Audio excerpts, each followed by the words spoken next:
I am Richard Caldwell, 66 years old and a retired civil engineer. I recently discovered my only daughter erased my last name from her life, completely replacing it with her wealthy stepfather's name. I did not scream or demand an explanation from her. I simply stopped paying for her entire existence. 3 months later, she sent me a demanding text message asking for her college tuition. I told her to ask the man whose name she so proudly took. 1 week after that, she and her mother sued me for everything I had left. Before I continue this story, let me know where you are watching from in the comments below. Hit like and subscribe if you believe that loyalty is a choice and respect must be earned, never bought. It was a standard Tuesday afternoon when the final shred of my illusion shattered.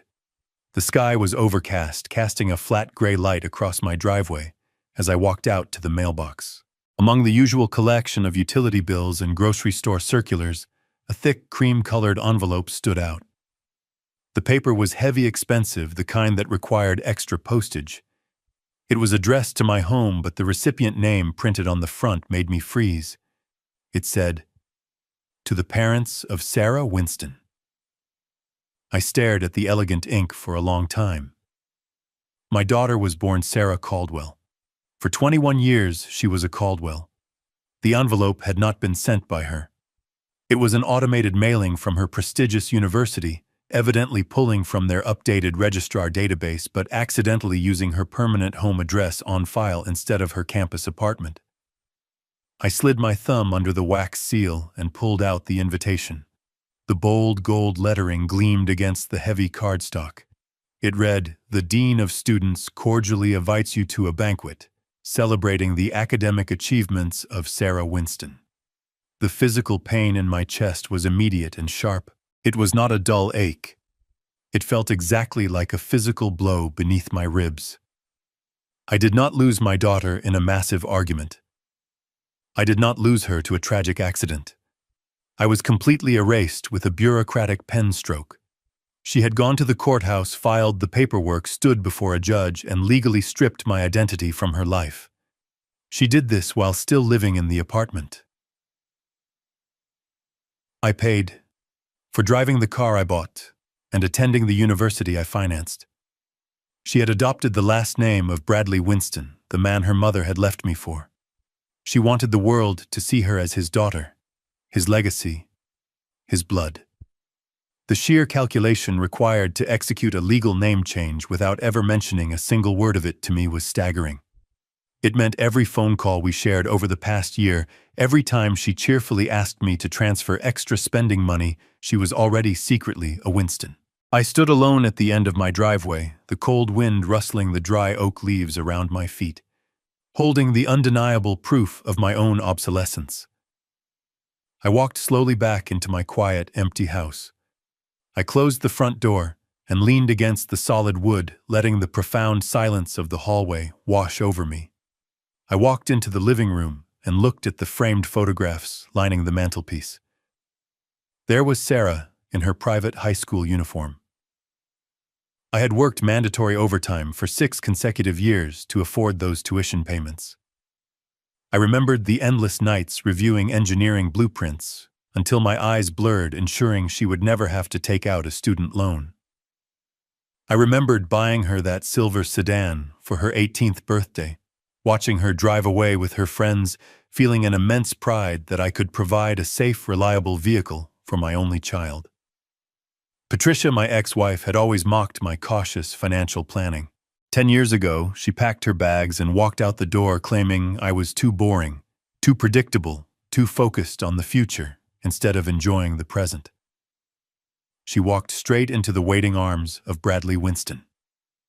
Bradley was a commercial real estate developer who drove loud European sports cars and lived in a sprawling glass mansion overlooking the city. He was everything Patricia craved. He was flashy, loud, and supposedly swimming in endless cash. From the moment Bradley entered their lives, I was actively downgraded. I was no longer a father. I was an automated teller machine wrapped in a dusty sweater. Bradley bought them expensive vacations to tropical resorts, while I quietly funded the mundane necessities of life. I paid the medical bills, I paid the car insurance. I paid the cellular phone plan. I was the silent foundation that allowed them to float through their glamorous, superficial existence. They viewed me as a limitless resource, a pathetic older man so desperate for a scrap of affection from his daughter that he would gladly write check after check. And looking at the gold lettering on the university invitation, I realized they were absolutely right. I had allowed myself to become a doormat in the name of unconditional love. But unconditional love should never be a suicide pact for your own dignity. I did not reach for my telephone to call Sarah. I did not text Patricia to demand an explanation. I did not throw the invitation across the room or smash a glass against the wall. The time for emotional outbursts had passed 10 years ago. A profound, icy calm settled over my mind. The betrayal was so absolute, so undeniably complete, that it instantly severed the emotional strings manipulating me. If she was truly Sarah Winston, then Richard Caldwell had no financial obligations to her. I walked into my home office and sat down in my leather desk chair. I woke up my computer and opened the web browser. I navigated to my primary investment bank portal and typed in my complex security password. The screen loaded, displaying my various accounts. At the very top of the list was the revocable educational trust fund I had established when Sarah was 12 years old. The current balance sat at exactly $120,000. This was the money intended to cover her final year of undergraduate studies and her master degree program. Because I was the sole creator and grantor of the revocable trust, I retained total legal control over the assets. I clicked on the Account Management tab. I selected the option titled Revoke and Transfer. A warning screen appeared asking me to confirm that I intended to dissolve the trust entirely. I did not hesitate for a single fraction of a second. I clicked Confirm. I selected my private secure retirement checking account as the destination. I typed in my digital authorization signature. The screen displayed a loading icon for 3 seconds before a green checkmark appeared. The transaction was complete. The trust was empty. The financial umbilical cord was permanently severed. I closed the web browser. I shut the laptop. I leaned back in my chair and listened to the steady ticking of the grandfather clock in the hallway. I felt lighter. I felt a tremendous weight lift off my shoulders. I was no longer a victim being slowly drained of my life savings. I was a man who had finally drawn a boundary written in concrete. 3 entire months passed in total uninterrupted silence. That 90-day period was the ultimate confirmation of everything I had realized. Sarah did not call me to ask how my week was going. She did not text me to share a funny story from her classes.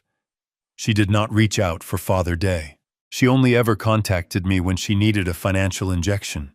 And since her auto-draft accounts were fully funded for the previous semester, she had absolutely no use for Richard Caldwell.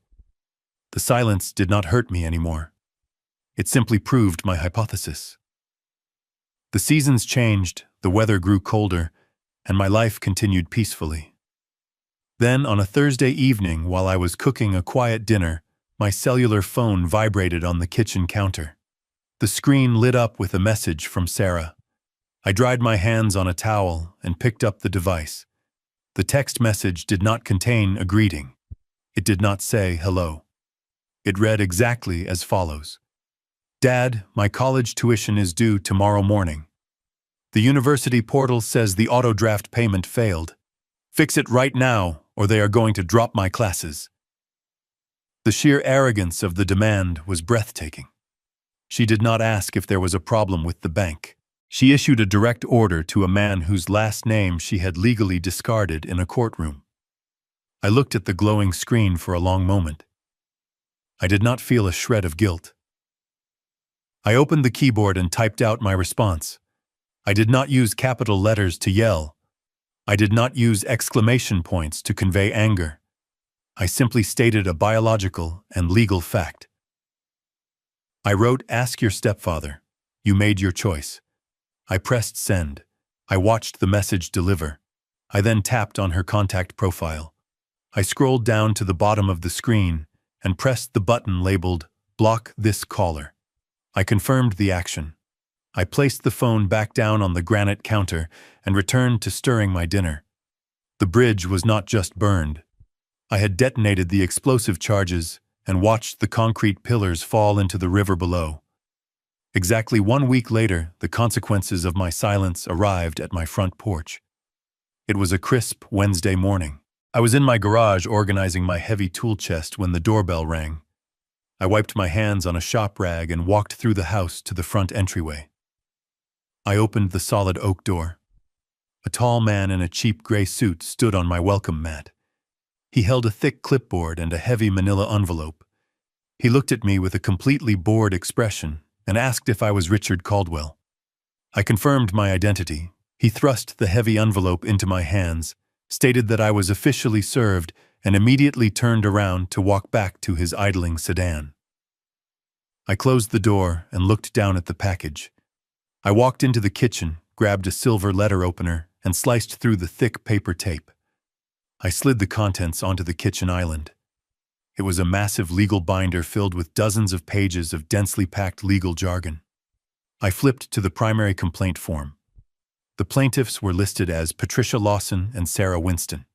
They were suing me in civil court.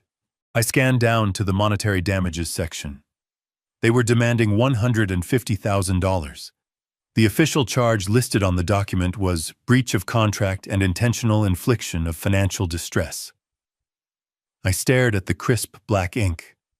My ex-wife and my daughter, the daughter who had actively erased my name from her birth certificate, had the unmitigated audacity to drag me into a court of law to forcibly extract my life savings. They believed they could legally compel me to fund a life I was no longer permitted to be a part of. The sheer entitlement was staggering. A cold smile spread across my face. They thought they were intimidating an old, tired man into writing a settlement check to make the problem go away. They had no idea they had just handed me the exact weapon I needed to tear down their entire fraudulent empire.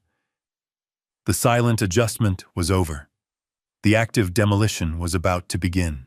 I drove downtown the very next morning and parked my truck beneath a towering glass and steel skyscraper. I did not call a friendly neighborhood family lawyer who specialized in mediation and feelings. I called Michael Gallagher. Michael was a ruthless corporate litigator, a man who dismantled fraudulent companies and broke aggressive hostile takeovers for a living. I had met him 7 years ago during a highly contested zoning dispute for a municipal bridge engineering project, and I intimately knew his brutal reputation in the courtroom. He was cold, intensely analytical, and completely devoid of empathy for anyone sitting on the opposing side of his massive mahogany desk. I walked into his corner office, bypassed the customary small talk, and handed him the thick legal binder I had received from the process server. He did not offer me a cup of coffee or ask how my retirement was going. He simply gestured to a high-backed leather chair, put on his reading glasses, and began to read the complaint. The silence in the spacious room stretched for nearly 30 unbroken minutes.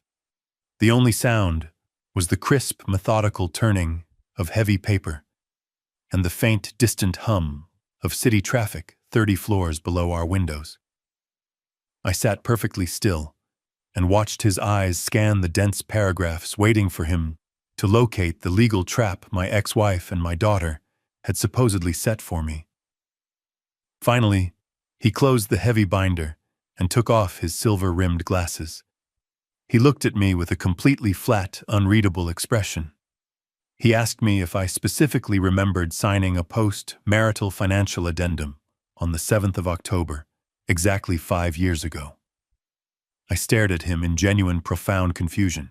I firmly told him our divorce had been completely finalized 10 years ago, and I had never signed a single additional legal document regarding Patricia or Sarah since the judge struck the gavel. Gallagher did not argue with my statement. He simply opened the binder again and turned it to face me. He pushed a specific highlighted page across the polished wood of his desk. I leaned forward and looked down at the document. It was formally titled Addendum to Marital Settlement Agreement regarding continuing parental obligations. The legal phrasing was incredibly dense, expertly crafted to sound official, but the core demand buried within the text was sickeningly clear. The document boldly claimed that I, Richard Caldwell, had legally and voluntarily bound myself to cover 100% of all living medical housing and educational expenses for Sarah Winston until she reached her 25th birthday. It explicitly stated that this massive financial obligation remained absolute and unconditional regardless of my personal relationship with her, regardless of her academic performance, and completely regardless of her legal last name. The document essentially framed me as a permanent, legally bound financial slave, permanently stripped of any parental rights, denied any emotional connection, but tightly chained to every single financial burden she might ever incur. According to the specific terms laid out on this piece of paper, my daughter and her mother were not merely suing me for a single semester of tuition money. They were actively attempting to establish an ironclad legal precedent that would allow them to systematically drain my hard-earned retirement accounts for the next 4 years without ever having to speak a single word to me. Gallagher leaned back in his expensive leather chair and steepled his fingers together. He plainly stated that the entire lawsuit was constructed around the absolute validity of this single addendum. He warned me that if the court deemed the document real and legally binding, the judge would enforce it without hesitation. I would be ordered to immediately liquidate my carefully managed assets to pay the $150,000 demand, and I would be responsible for paying their exorbitant legal fees as well. I did not panic or raise my voice. I leaned closer to the desk and looked at the bottom of the page. My heart pounded a slow, heavy, and deliberate rhythm against my ribs.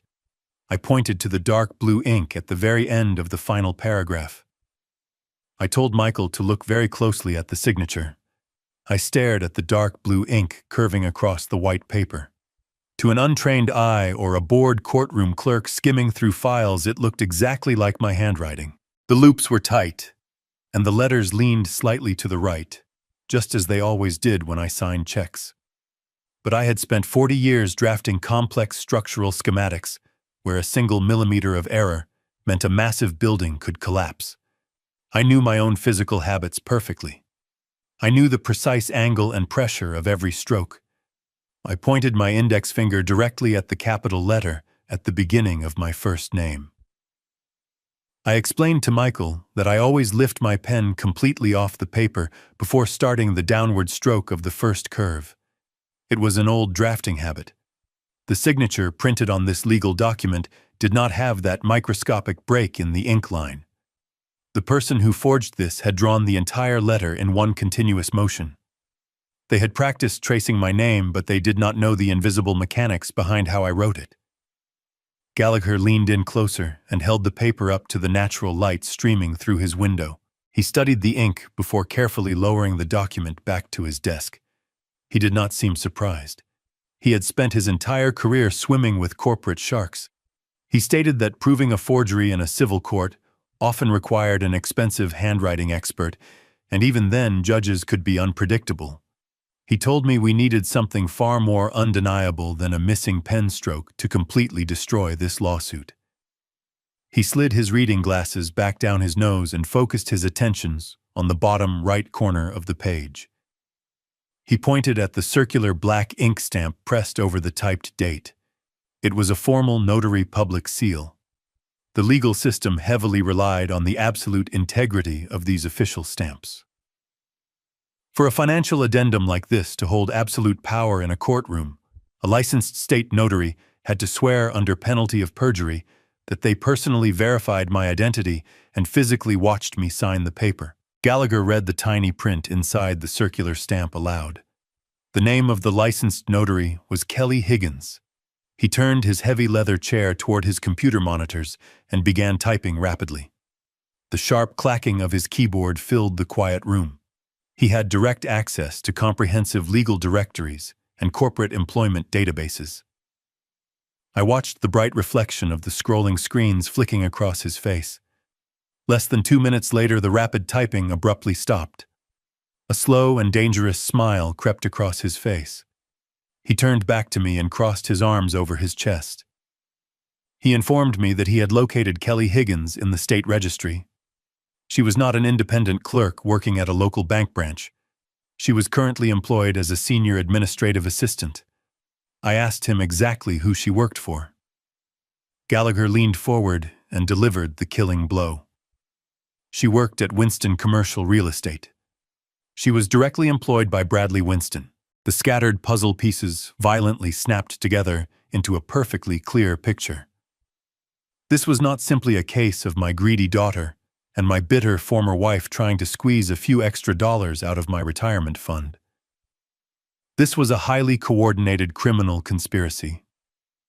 Bradley Winston, the supposedly wealthy real estate mogul who had stolen my family and mocked my modest lifestyle, had actively directed his own employee to commit a severe felony. He had used his own private office resources to forge a legally binding contract to steal my savings. The sheer audacity of the crime was breathtaking. They were so confident in my absolute submission and so utterly convinced that I was a weak man who would never fight back that they had not even bothered to cover their tracks properly. They assumed my silence over the past few months was a sign of absolute surrender. They truly believed I would be so terrified by the threat of court that I would hand over the money without ever investigating the paperwork. They had severely underestimated me. Gallagher immediately grabbed his desk telephone. He looked at me with the predatory intensity of a shark that had just smelled blood in the water. He stated that we possessed absolute proof of a coordinated felony. He wanted to call his personal contacts at the district attorney office right that very second. He explained that falsifying a legally binding financial contract and fraudulently using a registered notary seal were severe criminal offenses. He painted a vivid picture of state detectives walking into the Winston Commercial Real Estate building by tomorrow afternoon. He imagined police cruisers parked in front of the flashy glass mansion, completely destroying the pristine public reputation of the man who stole my family.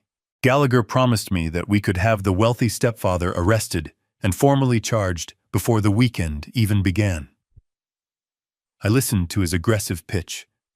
A brief and warm wave of satisfaction washed over me at the thought of Bradley being publicly humiliated in handcuffs. But my mind did not operate on brief flashes of emotion. I had spent 40 years building bridges and massive municipal structures. I knew that you never demolish a rotten building by simply hitting the front door with a hammer. You have to locate the foundational load-bearing pillars and pack them with explosives. I held up my right hand and firmly told my lawyer to put the telephone down. I explained that calling the police right now would be a catastrophic tactical error. Bradley Winston was a man who spent his entire adult life swimming in corporate litigation. A sudden criminal investigation would not destroy him. It would only serve as a blaring alarm bell. I looked directly into the eyes of my lawyer and broke down the reality of the situation. If the police showed up at his office, Bradley would immediately hire a team of the most expensive criminal defense attorneys in the city. He would expertly play the victim. He would completely deny any knowledge of the forged document and eagerly throw his administrative assistant directly to the wolves. He would claim she acted entirely on her own out of some misguided sense of loyalty to her boss. The assistant would go to prison, and the architect of my misery would walk away completely untouched. Furthermore, alerting him to our discovery would give him ample time to hide his money and protect his wealth. I told Gallagher that I did not want to merely win this single fabricated lawsuit. I wanted to completely eradicate the financial root of their arrogance. Their entire sense of superiority was built upon the illusion of endless wealth. That money was the only reason my former wife left me, and it was the absolute only reason my daughter erased my name from her life. Sending a low-level secretary to jail would accomplish absolutely nothing. I wanted to tear down the very fortress they used to look down on me. I wanted to use their own arrogance as the weapon that destroyed them. Gallagher slowly lowered the telephone receiver back onto the cradle. The aggressive and fast-talking lawyer suddenly went completely quiet. He stared at me for a long moment, his expression shifting from professional intensity to genuine respect. He asked me how exactly I planned to break a wealthy real estate developer without involving the criminal justice system. I told him we were going to use their own lawsuit as a trap. I instructed Gallagher to completely ignore the forgery for now. We would play along and pretend we believed the contract might be real.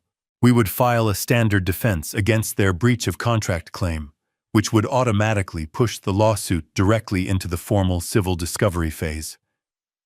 I knew that during civil discovery, my attorney would possess the absolute legal authority to demand comprehensive financial transparency. I wanted Gallagher to draft the most invasive financial audit legally permitted by the state. We would demand total access to every single bank account, every tax return, every corporate ledger, and every hidden asset belonging to the plaintiffs. We were going to legally force them to open their financial vaults. Gallagher smiled a very cold and dark smile. He picked up his expensive silver pen, pulled a fresh legal pad across his desk, and told me he was going to make them bleed paper. I sat in the quiet office and watched Michael Gallagher transform from a consulting attorney into a predatory machine. He did not waste a single second. He immediately summoned 2 junior paralegals into the room and began dictating the framework of our legal response. He formally drafted a standard, completely unremarkable denial of the breach of contract claim. But the denial was merely the thin wooden door hiding the massive steel trap we were building right behind it. Embedded within our official response was a comprehensive demand for formal civil discovery. In the legal world, discovery is the phase where both sides are forced by the authority of the judge to show their hidden hands. If my former wife and her wealthy husband wanted to use the legal system to evaluate my financial capacity to pay their extortion demand, then the court inherently required a complete and total evaluation of their financial reality as well. Gallagher was not simply asking for a recent bank statement. He was drafting a forensic financial strip search. The list of demands grew longer and more invasive with every sentence he dictated. We demanded complete unredacted tax returns for both Patricia and Bradley for the past 7 consecutive years. We demanded the secure login records and complete transaction histories for every single domestic and international bank account bearing their names. Gallagher specifically included aggressive demands for the corporate ledgers of Bradley and his commercial real estate firm. We requested the titles, lease agreements, and payment histories for every luxury vehicle they drove. We demanded the mortgage documents, the property tax records, and the internal accounting books for their sprawling glass mansion. We demanded full disclosure of any outstanding corporate loans, private equity debts, and balloon payments tied to his commercial properties. We even included a legally binding request for every single credit card statement from the past 48 months to track their personal spending habits. Every single dollar that flowed into or out of their glamorous life was to be placed under a glaring legal microscope. If they spent money on expensive tropical vacations while claiming they desperately needed my retirement funds for basic college tuition, the court would see the blatant hypocrisy in black and white ink. I listened to the relentless list of demands and felt a deep sense of structural satisfaction. As a civil engineer, I spent my life looking for stress fractures in massive concrete pillars. I knew that the flashy, arrogant lifestyle Bradley flaunted was nothing more than a cosmetic facade built over a crumbling foundation. Wealthy men who truly possess stable fortunes do not direct their administrative assistants to forge illegal contracts to steal money from a retired engineer.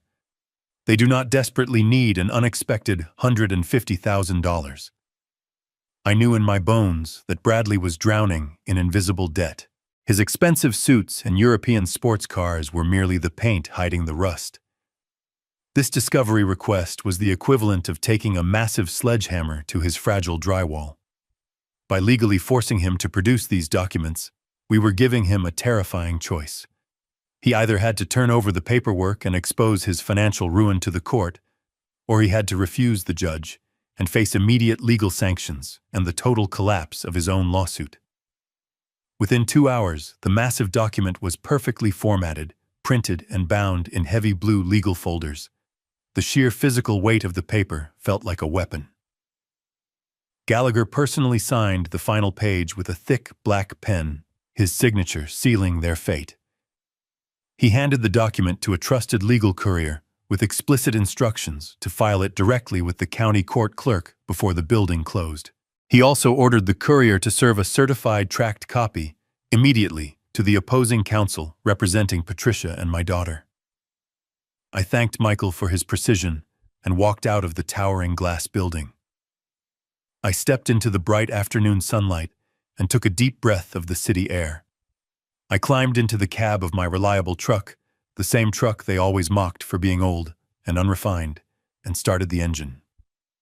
For the first time since receiving that gold-lettered university invitation, I felt completely in control of my own destiny. I had not sent an angry text message to my daughter. I had not made a threatening phone call to my former wife. I had simply used the cold mechanical leverage of the legal system to drop a massive, unavoidable anvil directly over their heads.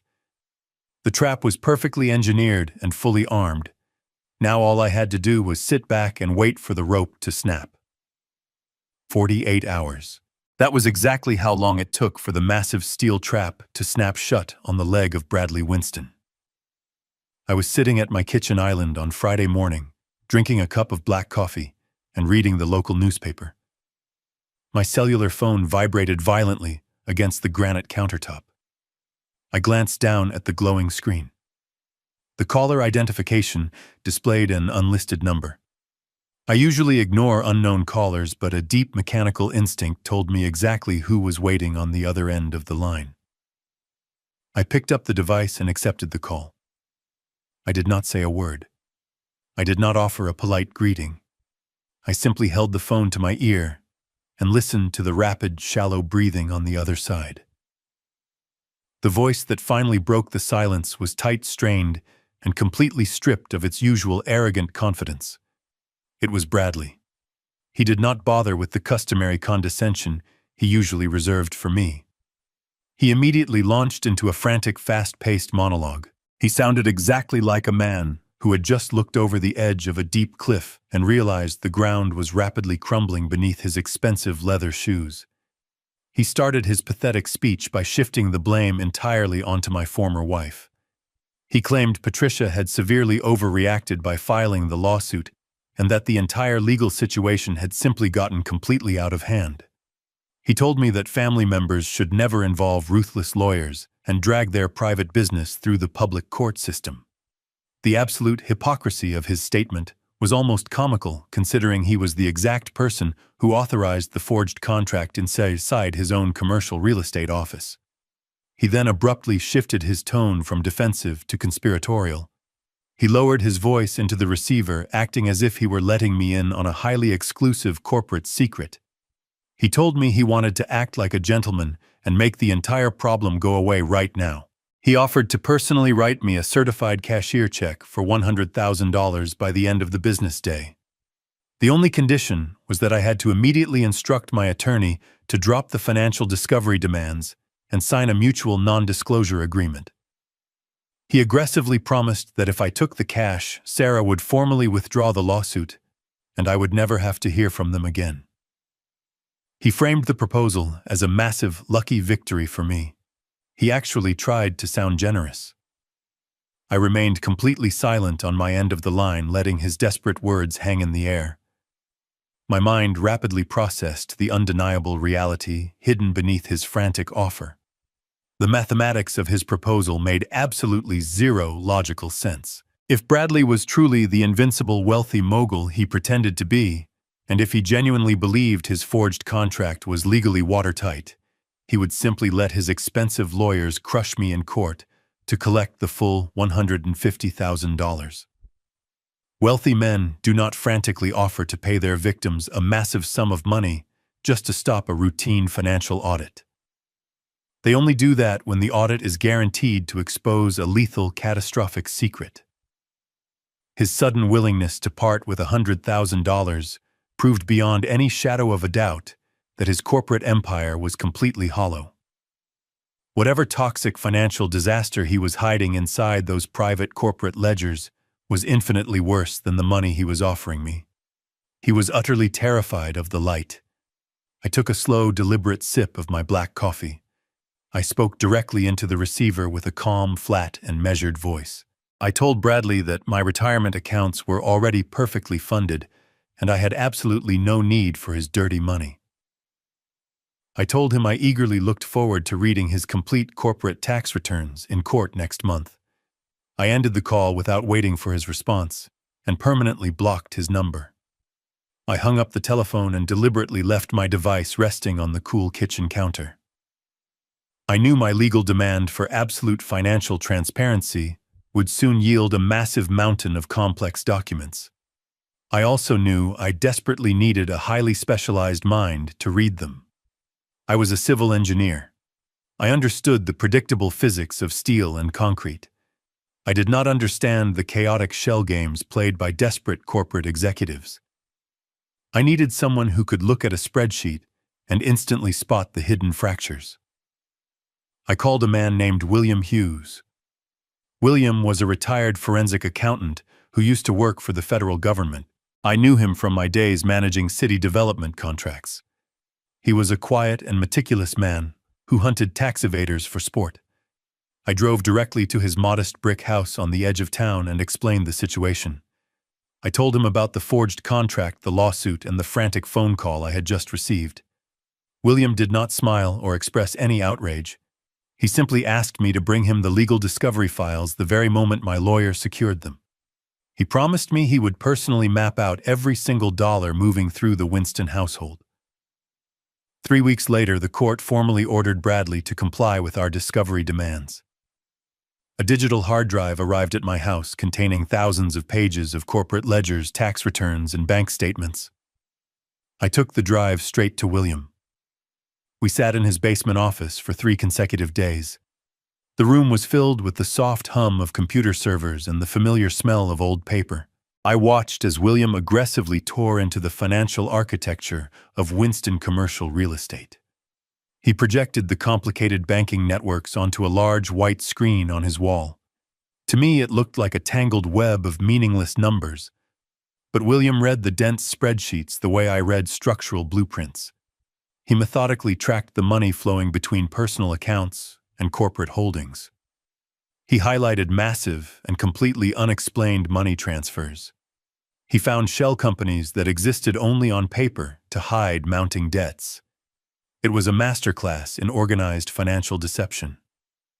I sat back in my chair and watched the supposed wealth of my greatest enemy get systematically dismantled line by line. As we dug deeper into their personal spending records, a very specific and bitter memory washed over me. For the past 10 years, Bradley had weaponized his apparent wealth against me. He never missed a single opportunity to make me feel small. When I picked Sarah up for weekend visits in my reliable work truck, Bradley would casually pull into the driveway in a brand new imported sports car. He would wear heavy gold watches and custom-tailored suits just to stand on his porch and watch me drive away. He bought my daughter expensive designer handbags that cost more than my monthly mortgage payment. He took Patricia on luxury cruises to the Mediterranean and posted hundreds of pictures online for everyone to see. He did all of this to paint a very specific picture. He wanted to prove that he was the superior provider. He wanted my daughter to look at my modest home, my calloused hands, and my carefully managed budget and feel deeply ashamed of me. And for a very long time, his cruel strategy worked perfectly. Sarah began to roll her eyes at my sensible financial advice. She began to worship the flashy lifestyle Bradley provided.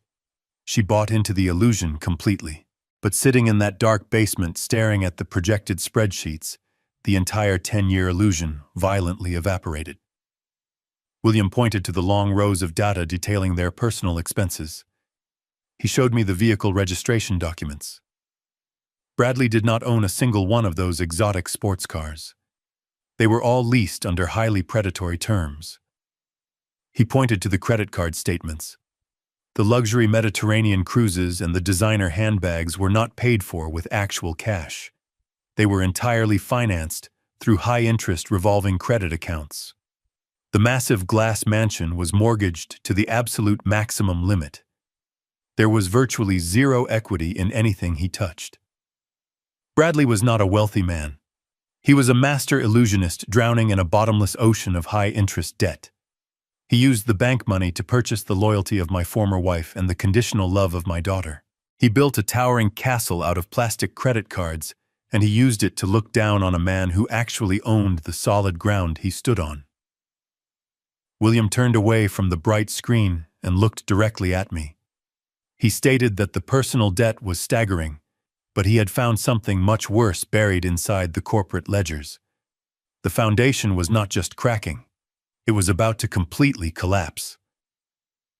William turned away from the bright screen displaying the personal credit card debt and opened a new folder on his computer. He told me that the personal financial ruin was just a symptom of the disease. The actual terminal cancer was hidden inside the corporate ledgers of Winston Commercial Real Estate. He clicked a button, and a massive complex spreadsheet filled the projection wall. It was the master accounting file for Bradley and his real estate limited liability company. William walked up to the wall and pointed at a specific column of numbers. He explained that Bradley did not actually build anything. He was essentially a high-risk gambler playing with bank money. He purchased aging commercial properties using aggressively leveraged short-term loans, did some minor cosmetic renovations, and tried to flip them or rent them out before the massive loan notes came due. It was a strategy that only worked in a booming economy where credit was cheap and infinite.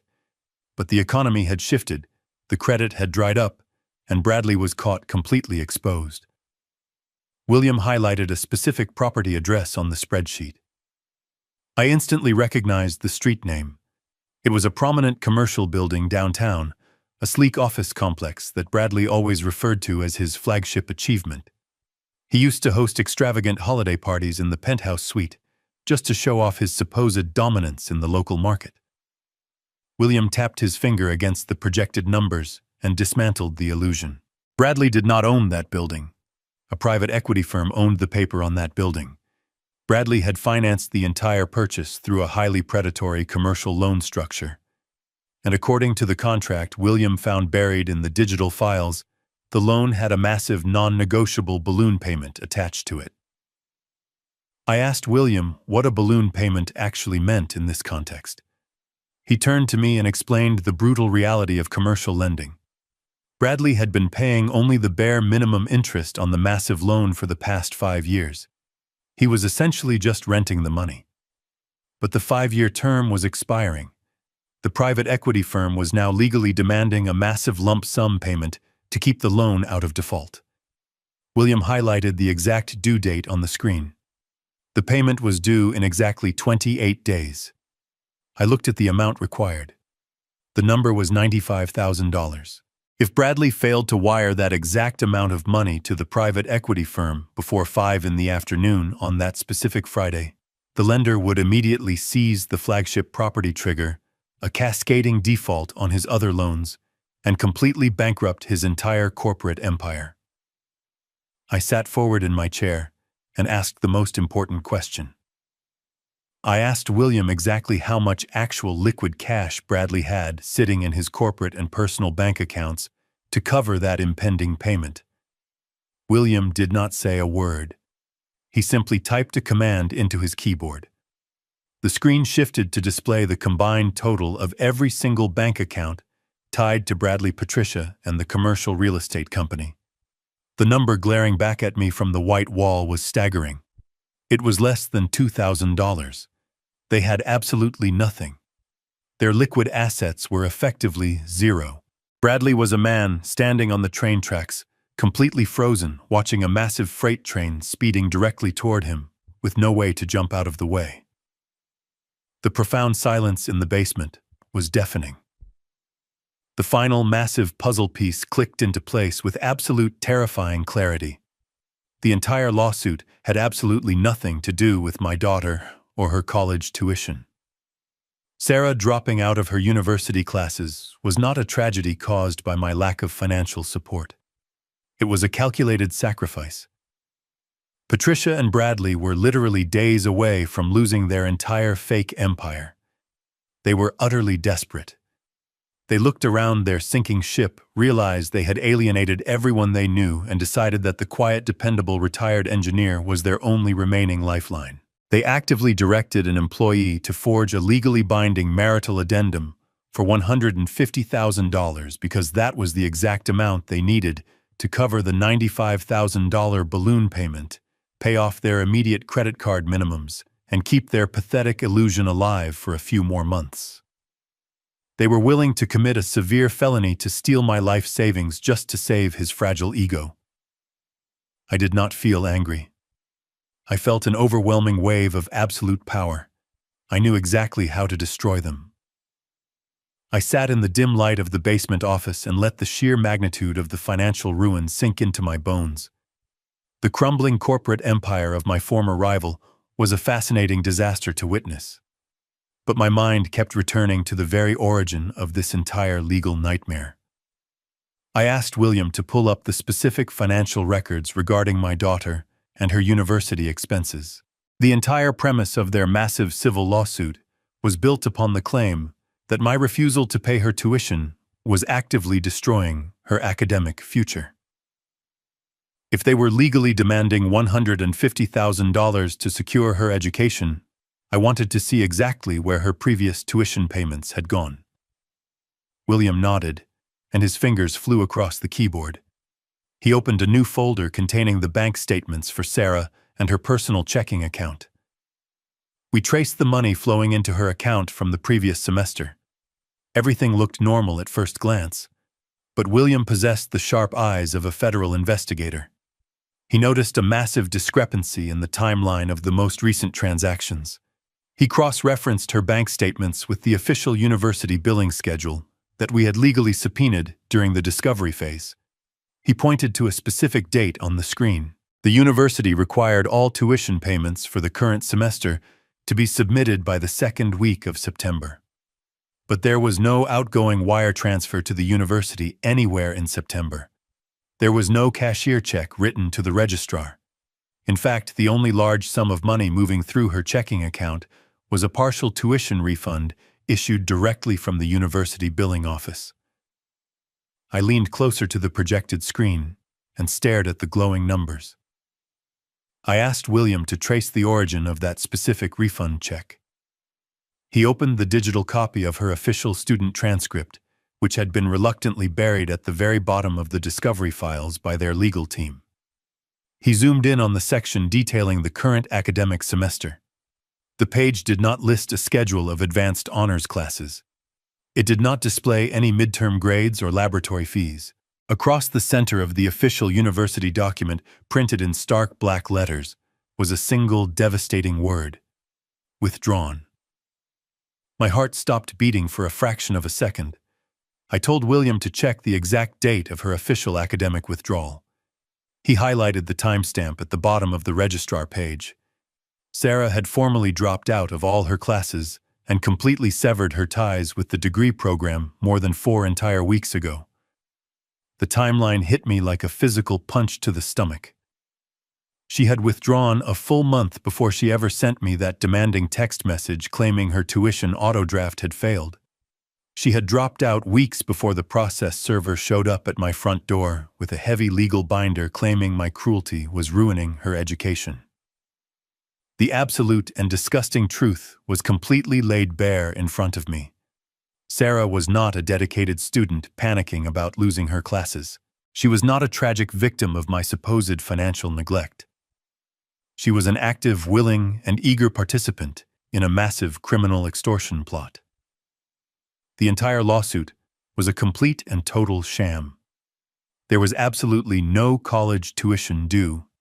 There were no academic classes to save. She and her mother had actively conspired with Bradley to invent a completely fake educational emergency. They weaponized my deep love for her and my long history of paying her academic bills to set a legal trap. They needed exactly $150,000 to pay off the disastrous commercial balloon payment and keep their luxurious illusion alive. So they looked at me and saw nothing but a naive old man waiting to be slaughtered for his money. A cold and heavy disgust settled deep inside my chest. For the past 10 years, I had always held on to a tiny sliver of hope that Sarah was simply manipulated by her mother and blinded by the flashy lifestyle. I always told myself that deep down she was still the sweet girl who used to help me read engineering blueprints on Sunday mornings. But looking at the undeniable proof of her active participation in this fraud completely killed that final shred of hope. She had willingly sold out her own biological father to save the fragile ego and the crumbling fake empire of a man she chose to call her stepfather. She had crossed a moral line so dark and so greedy that there was absolutely no coming back. I stood up from the chair in the quiet basement office. I thanked William for his incredible work.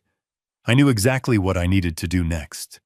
It was time to stop gathering evidence and start building the guillotine. I drove back to my house in complete silence. The revelation I had just uncovered in that basement office completely altered the landscape of my reality. I was no longer an old man trying to shield himself from a greedy family. I was a man standing over a highly volatile bomb that was already ticking down to zero. Patricia and Sarah had built their entire fraudulent lawsuit on the assumption that I would simply curl up into a defensive ball and eventually hand over my money out of pure exhaustion. They expected me to hire a lawyer to gently negotiate a settlement. They never expected me to look directly into the deep financial abyss they had dug for themselves. As I pulled my reliable truck into my driveway, I made a profound and irreversible decision. I was not going to simply present William and his accounting evidence to the judge to get the lawsuit dismissed. A simple dismissal would only send them scrambling to find another victim to rob. It would allow Bradley to file a standard bankruptcy and quietly slip away from the devastation he caused. I did not want them to simply fail. I wanted to be the exact reason they failed. I wanted to hold the absolute authority over their financial execution. To execute the strategy forming in my mind, I needed a massive amount of leverage. In the corporate world, leverage always translates to cold, liquid cash. I walked into my quiet home and went straight to my office. I sat down at my desk and opened my primary financial portfolios. I had spent 40 long years working as a civil engineer. I woke up at 5 in the morning every single day. I packed my own lunches. I drove sensible vehicles and I lived in a modest home. I did all of this to build an ironclad retirement fund. My portfolios were carefully divided into long-term municipal bonds, high-yield mutual funds, and secure corporate stocks. It was a beautiful and meticulous financial architecture designed to keep me safe for the rest of my natural life. I looked at the glowing numbers on my computer screen. I knew exactly what I had to do. I had to tear down my own walls to build a weapon. The private equity firm holding the debt on Bradley and his flagship commercial property would not accept a handshake or a promise. They only cared about immediate capital. If I wanted to step into their shoes and become the absolute owner of his impending destruction, I had to buy his distressed commercial loan directly from them. I navigated to the trading section of my brokerage account. I selected my most lucrative long-term index funds. These were investments that had been steadily growing untouched for over 2 decades. Liquidating them abruptly, without proper warning or market timing, meant I was going to trigger a catastrophic cascade of capital gains taxes and severe broker penalty fees. I was essentially setting a large portion of my own hard-earned wealth on fire just to generate immediate liquidity. A brief wave of physical nausea washed over me. Every financial instinct I possessed screamed at me to stop. I remembered the freezing winter mornings I spent walking building sites, just to put those specific dollars away for my future. But then I remembered the gold lettering on the university invitation. I remembered the text message from my daughter treating me like a broken automated teller machine. I remembered the unmitigated arrogance of a man who used a forged legal document to try and steal my dignity. The nausea instantly vanished. It was replaced by a cold, mechanical resolve. I began clicking the sell buttons. I authorized the immediate liquidation of 3 massive mutual funds. I broke the maturity dates on a series of highly lucrative municipal bonds. I watched the screen as the trade confirmations rapidly filled my digital inbox. The warning messages regarding massive tax liabilities flashed across my monitor in bright red letters. I ignored every single one of them. I was absorbing a massive financial blow, but I considered it the absolute necessary cost of war. You cannot destroy a fortified enemy without spending your own ammunition. Within 45 minutes, the complex web of my secure retirement investments was reduced to a massive pool of completely liquid cash sitting in a single clearing account. The money would officially settle into my primary bank by tomorrow morning. I had successfully generated more than enough capital to completely swallow the $95,000 balloon payment and purchase the commercial debt outright. I closed my web browser and leaned back in my leather chair. I took a deep breath of the quiet air in my office. My financial safety net was severely damaged, but my hands were completely full of power. I picked up my cellular phone and scrolled through my contacts. I found the direct number for Michael Gallagher. The time for gathering evidence was over.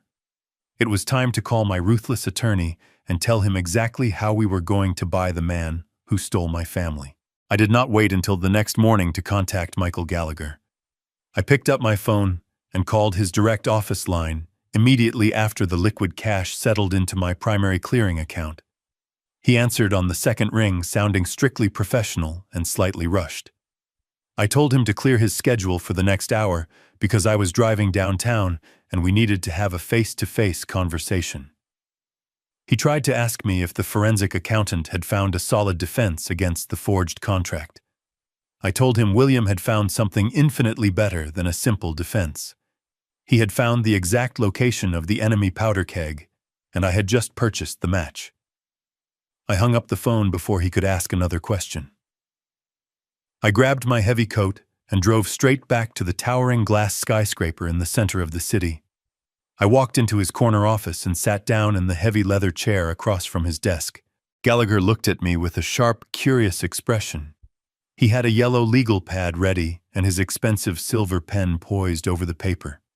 He assumed I was there to discuss our strategy for the upcoming civil court hearing. He started explaining how we could use the financial discrepancies to force the judge to throw the entire lawsuit in the garbage. He laid out a very neat and clean defensive plan that would protect my retirement assets and send my former wife and her desperate husband packing. I listened to him for 2 minutes before I held up my hand and stopped him mid-sentence. I told him we were no longer playing defense.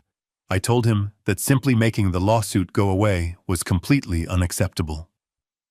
I looked at my lawyer and spoke with the absolute certainty of a man who had spent 4 decades building load-bearing structures. I explained that when a civil engineer finds a massive crack in a concrete foundation, you do not simply paint over it and pretend the building is safe. You tear the entire compromised structure down to the dirt so it can never collapse and hurt anyone else. I told him that Bradley Winston was a compromised structure. He built his entire life on predatory loans and fake wealth. He used that fake wealth to steal my family, and then he actively tried to use the legal system to steal my life savings to cover his tracks. I told Gallagher that if we just dismissed the lawsuit, Bradley would simply find another way to survive. He would file a standard bankruptcy, restructure his hidden debt, and eventually crawl out from under the rubble to manipulate someone else. I wanted to guarantee his absolute and permanent financial demolition. Gallagher leaned back in his chair and crossed his arms. He asked me exactly what I had in mind. I leaned forward and placed my hands flat on his polished mahogany desk. I told him about the non-negotiable balloon payment looming over the flagship commercial property. I explained that the private equity firm holding the paper was expecting $95,000 by 5 in the afternoon on Friday. Then I looked directly into his eyes and told him I had just liquidated my primary retirement portfolios. I told him I had hundreds of thousands of dollars in pure liquid cash sitting in my checking account and ready to deploy. I did not want him to call the judge. I wanted him to call the private equity firm. I instructed my lawyer to formally approach the original lender and offer to purchase the distressed commercial debt outright. The ruthless corporate litigator sat completely frozen in his chair. He stared at me in absolute stunned silence. He processed the sheer magnitude of what I was asking him to do. If we successfully bought the debt from the private equity firm, we would legally step into their shoes. We would hold the master mortgage on the flagship property. The $95,000 payment would no longer be owed to a faceless corporate bank. It would be owed directly to me. I would legally become the absolute master of his financial survival. A slow, dangerous smile spread across the face of Michael Gallagher. He dropped his silver pen onto the legal pad and let out a low whistle. He looked at me not as an old retired engineer, but as a lethal predator. He picked up his office telephone and told me we were going to buy a building. I arrived at the towering glass building at 8 in the morning on the day of the formal legal depositions. The sky outside the massive windows was a brilliant and clear blue, but the atmosphere inside the law firm was as cold and sterile as an operating room. Michael Gallagher had intentionally reserved his largest and most intimidating conference room for this specific occasion. The room featured floor-to-ceiling glass walls that offered a sweeping view of the city skyline, but I was entirely uninterested in the beautiful view. I sat down in a heavy leather executive chair at the far end of the long, polished mahogany table. A certified court reporter was already seated quietly in the corner, methodically setting up her stenography machine to record every single syllable spoken on the official legal record. Gallagher sat to my right, organizing a pristine stack of thick blue legal folders. He did not speak a word to me. We had already finalized our brutal strategy the night before. Today was entirely about flawless execution. I folded my hands together on the cold table and waited in absolute silence. At exactly 9 o'clock, the heavy glass doors swung open. Patricia walked into the room first, followed closely by Sarah and Bradley. They brought a young, aggressive-looking attorney with them, who immediately began pulling out chairs and unpacking a shiny leather briefcase. My former family did not look like people who were terrified of a massive financial audit. They walked into that conference room oozing absolute arrogance and unearned confidence. Patricia was wearing a tailored designer suit and a heavy gold necklace that I now knew was financed on a high-interest revolving credit card. Bradley wore a custom silk tie and shot me a pathetic, condescending smirk as he took his seat directly across from me. He genuinely believed his desperate phone call had successfully intimidated me, and that this deposition was merely a brief formality before I handed over a massive settlement check. Sarah sat down next to her mother, intentionally refusing to make eye contact with me. She was actively playing the role of the deeply traumatized victim, deliberately adjusting her posture to look small and fragile while clutching a white tissue in her hands. I watched the three of them settle into their expensive chairs with a profound sense of clarity. 10 years ago, seeing them sitting together, acting like a superior and united front, would have caused a deep and painful ache in my chest. I would have felt the sharp sting of rejection and the heavy burden of my own supposed inadequacy. But sitting across from them now, I felt absolutely nothing but a cold and clinical detachment. I did not see a wealthy real estate mogul, a glamorous former wife, and a brilliant, dedicated university student. I saw three desperate and drowning people frantically clinging to a sinking ship of toxic corporate debt. I knew exactly how much money was remaining in their bank accounts. I knew exactly when their massive commercial loans were due to expire. I knew they were entirely broke and actively committing a severe felony just to survive another 30 days. Yet they sat there projecting an aura of absolute invincibility to the room. It was a fascinating and disgusting psychological display. They were entirely convinced that I was the naive old fool who had walked blindly into their legal trap. They had absolutely no idea that the solid ground beneath their feet had already vanished. Their young attorney puffed out his chest and loudly cleared his throat. He aggressively demanded that we wrap this procedure up quickly, claiming his clients were incredibly important people who did not have time to waste on frivolous legal delays. He clearly thought he was dealing with a frightened retired civil engineer who was terrified of courtroom confrontation. I did not flinch. I did not offer a polite smile or a defensive verbal response. I maintained a profound and heavy silence. I simply stared directly into the eyes of Bradley Winston without blinking. My total lack of reaction clearly unnerved him. His condescending smirk faltered for a fraction of a second, and he nervously adjusted the expensive silk tie around his neck. He was expecting me to look defeated or angry. He was not expecting the dead calm of a man who legally held the absolute power of his entire financial life in his hands. Gallagher finally broke the silence. He ignored the aggressive posturing of the opposing lawyer completely. He turned his head to the court reporter and instructed her to swear in the witnesses. The reporter asked Patricia and Sarah to raise their right hands and formally swear to tell the whole truth and nothing but the truth under the absolute penalty of perjury. They both confidently raised their hands and swore the legally binding oath. The heavy steel doors of the trap officially slammed shut behind them. The opposing attorney began the formal questioning with Patricia. He paced slowly in front of the massive glass wall, asking her incredibly gentle and leading questions. He treated her as if she were a fragile survivor of a tyrannical and abusive former husband. Patricia sat up perfectly straight in her designer leather chair. She adjusted her heavy gold necklace, a piece of jewelry I now knew was financed on a high-interest revolving credit card, and spoke with a voice completely dripping with artificial sincerity. She painted a vivid and completely fabricated picture of a chilly Tuesday afternoon exactly 5 years ago. She claimed that I had visited her sprawling glass mansion to drop off a belated birthday gift for Sarah. She stated that during this imaginary visit I was suddenly overcome with a deep and overwhelming sense of paternal guilt. According to her elaborate and theatrical narrative, I sat down at her expensive marble dining table and tearfully confessed that I had been a terrible father.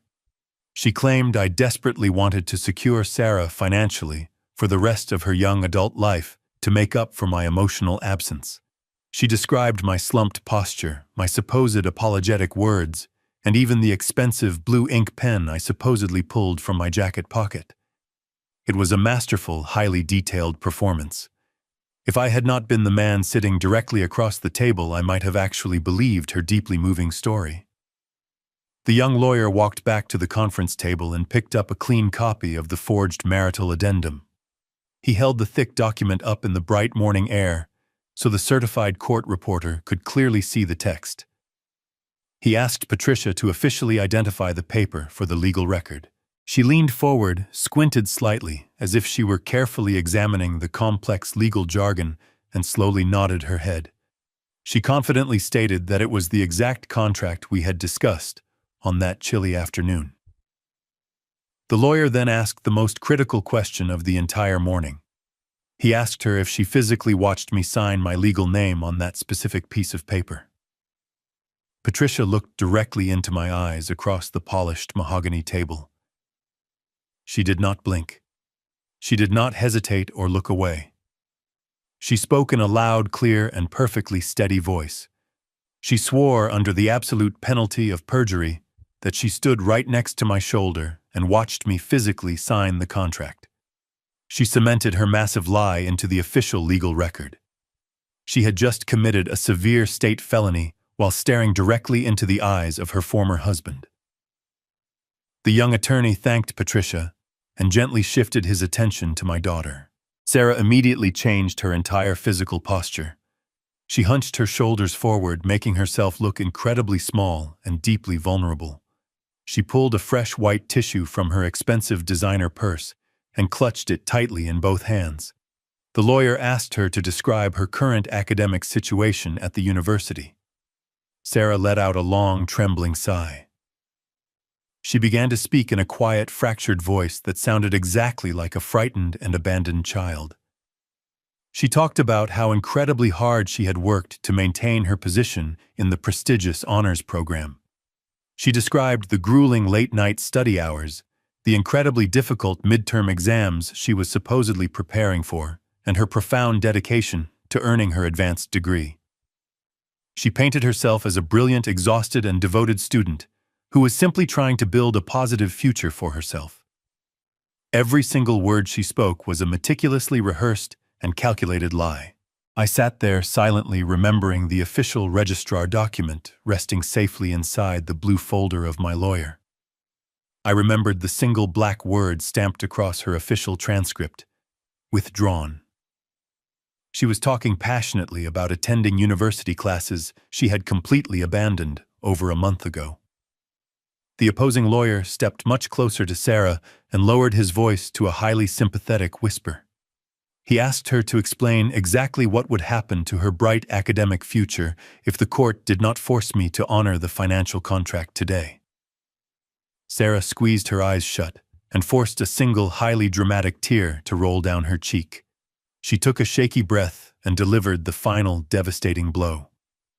She swore under oath that the university registrar had given her an absolute and final deadline. She testified that if my tuition payment was not fully processed by tomorrow morning, she would be immediately and permanently expelled from the entire state university system.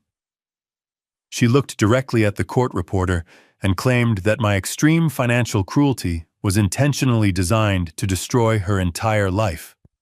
She stated that I was a bitter, jealous, and vindictive man who wanted to punish her, simply because she loved her wealthy stepfather more than me. She wiped her fake tears and locked her eyes onto mine, desperately waiting for me to break down or explode in rage. I did not move a single muscle in my body. I sat perfectly still, silently absorbing every single lie. They had successfully built their entire fragile house of cards on the official legal record. They had confidently handed us the absolute proof of their crimes. Now it was our turn to strike the match and burn it all to the ground. The young opposing attorney slowly walked back to his leather chair and sat down. He wore a deeply triumphant expression, clearly believing he had successfully painted me as a cruel monster on the official legal record. He formally stated that he had absolutely no further questions for my daughter. The massive conference room fell completely silent. The only sound was the soft rhythmic tapping of the court reporter pressing the keys on her stenography machine. Sarah continued to hold her white tissue, letting out small, carefully calculated sniffles to maintain the grand illusion of her profound emotional heartbreak. Michael Gallagher did not immediately stand up. He sat perfectly still next to me and slowly opened the thick blue legal folder resting on the polished mahogany table. He did not look angry or intimidated. He looked incredibly bored. He finally looked up at Sarah and asked her to confirm her previous testimony one final time for the absolute clarity of the legal record. He asked her if she was entirely certain that she was currently enrolled in advanced academic classes and facing imminent university expulsion tomorrow morning. Sarah nodded her head emphatically. She spoke into the quiet room and swore once again that her entire educational future was resting solely on my immediate financial payment. Gallagher reached into his pristine blue folder and pulled out a single sheet of heavy paper. He did not yell or dramatically wave the document in the air to create a theatrical scene. He simply placed his hand flat on the paper and slowly slid it across the long wooden table. The document came to a smooth stop directly in front of the opposing attorney. Gallagher calmly instructed the young lawyer to closely examine the official raised seal stamped at the very top of the page. He then asked him to read the primary contents aloud so the court reporter could accurately transcribe the information. The young attorney picked up the paper with a deeply confused expression. He casually glanced at the official letterhead of the State University Registrar Office.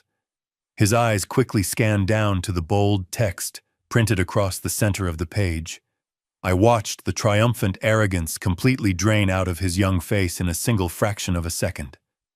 The healthy pink color rapidly left his cheeks, leaving his skin a sickly pale white. He opened his mouth to speak, but absolutely no words came out. He simply stared at the official paper as if it had suddenly caught fire in his trembling hands. Gallagher did not wait for the young lawyer to recover his voice or his composure. My attorney turned his sharp attention back to my daughter, sitting across the table. He spoke in a crisp, highly authoritative tone that easily cut through the heavy silence like a sharp steel blade.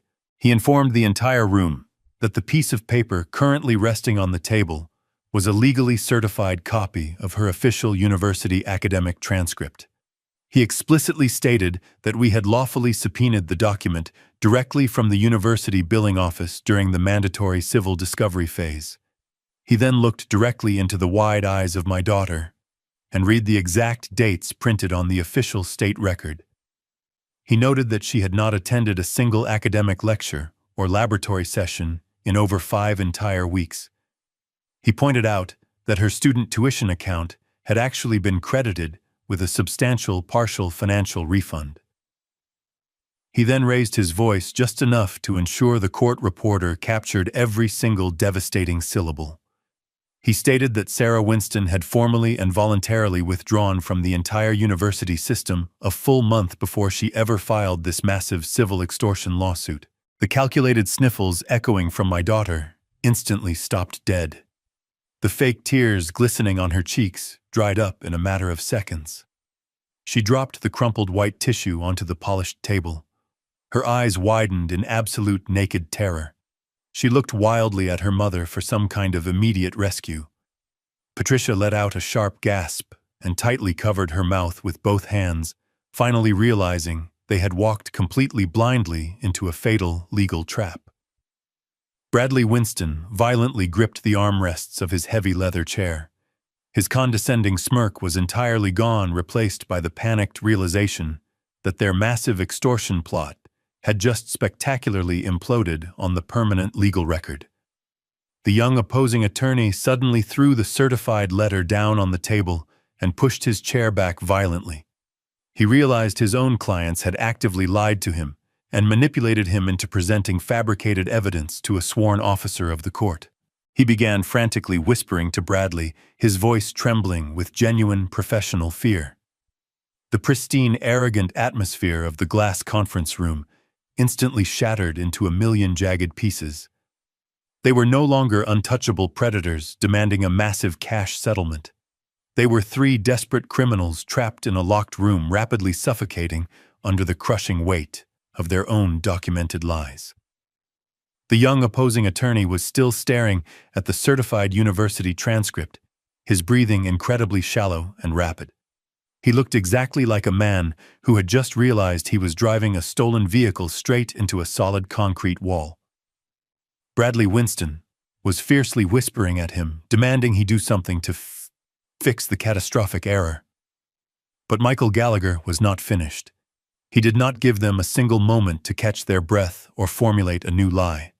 He reached his hand back into the pristine blue folder. The entire room went completely still. Even Bradley abruptly stopped his frantic whispering. They all stared at the hand of my lawyer, as if he were pulling the pin from a live explosive. Gallagher pulled out a thick stack of papers bound by a heavy black clip. He did not slide this document across the table. He held it firmly in his hands, completely commanding the immediate attention of every single person in the room. He looked directly at Bradley, his eyes utterly devoid of any human warmth or professional courtesy. Gallagher began to speak in a low and carefully measured voice. He explained that when a person creates a digital document on a modern computer, the machine automatically records a microscopic trail of evidence hidden deep within the digital file itself. He called it digital metadata. He explained that this invisible fingerprint permanently records the exact date and time the file was created, the specific user profile that created it, and the unique hardware identification number of the machine used.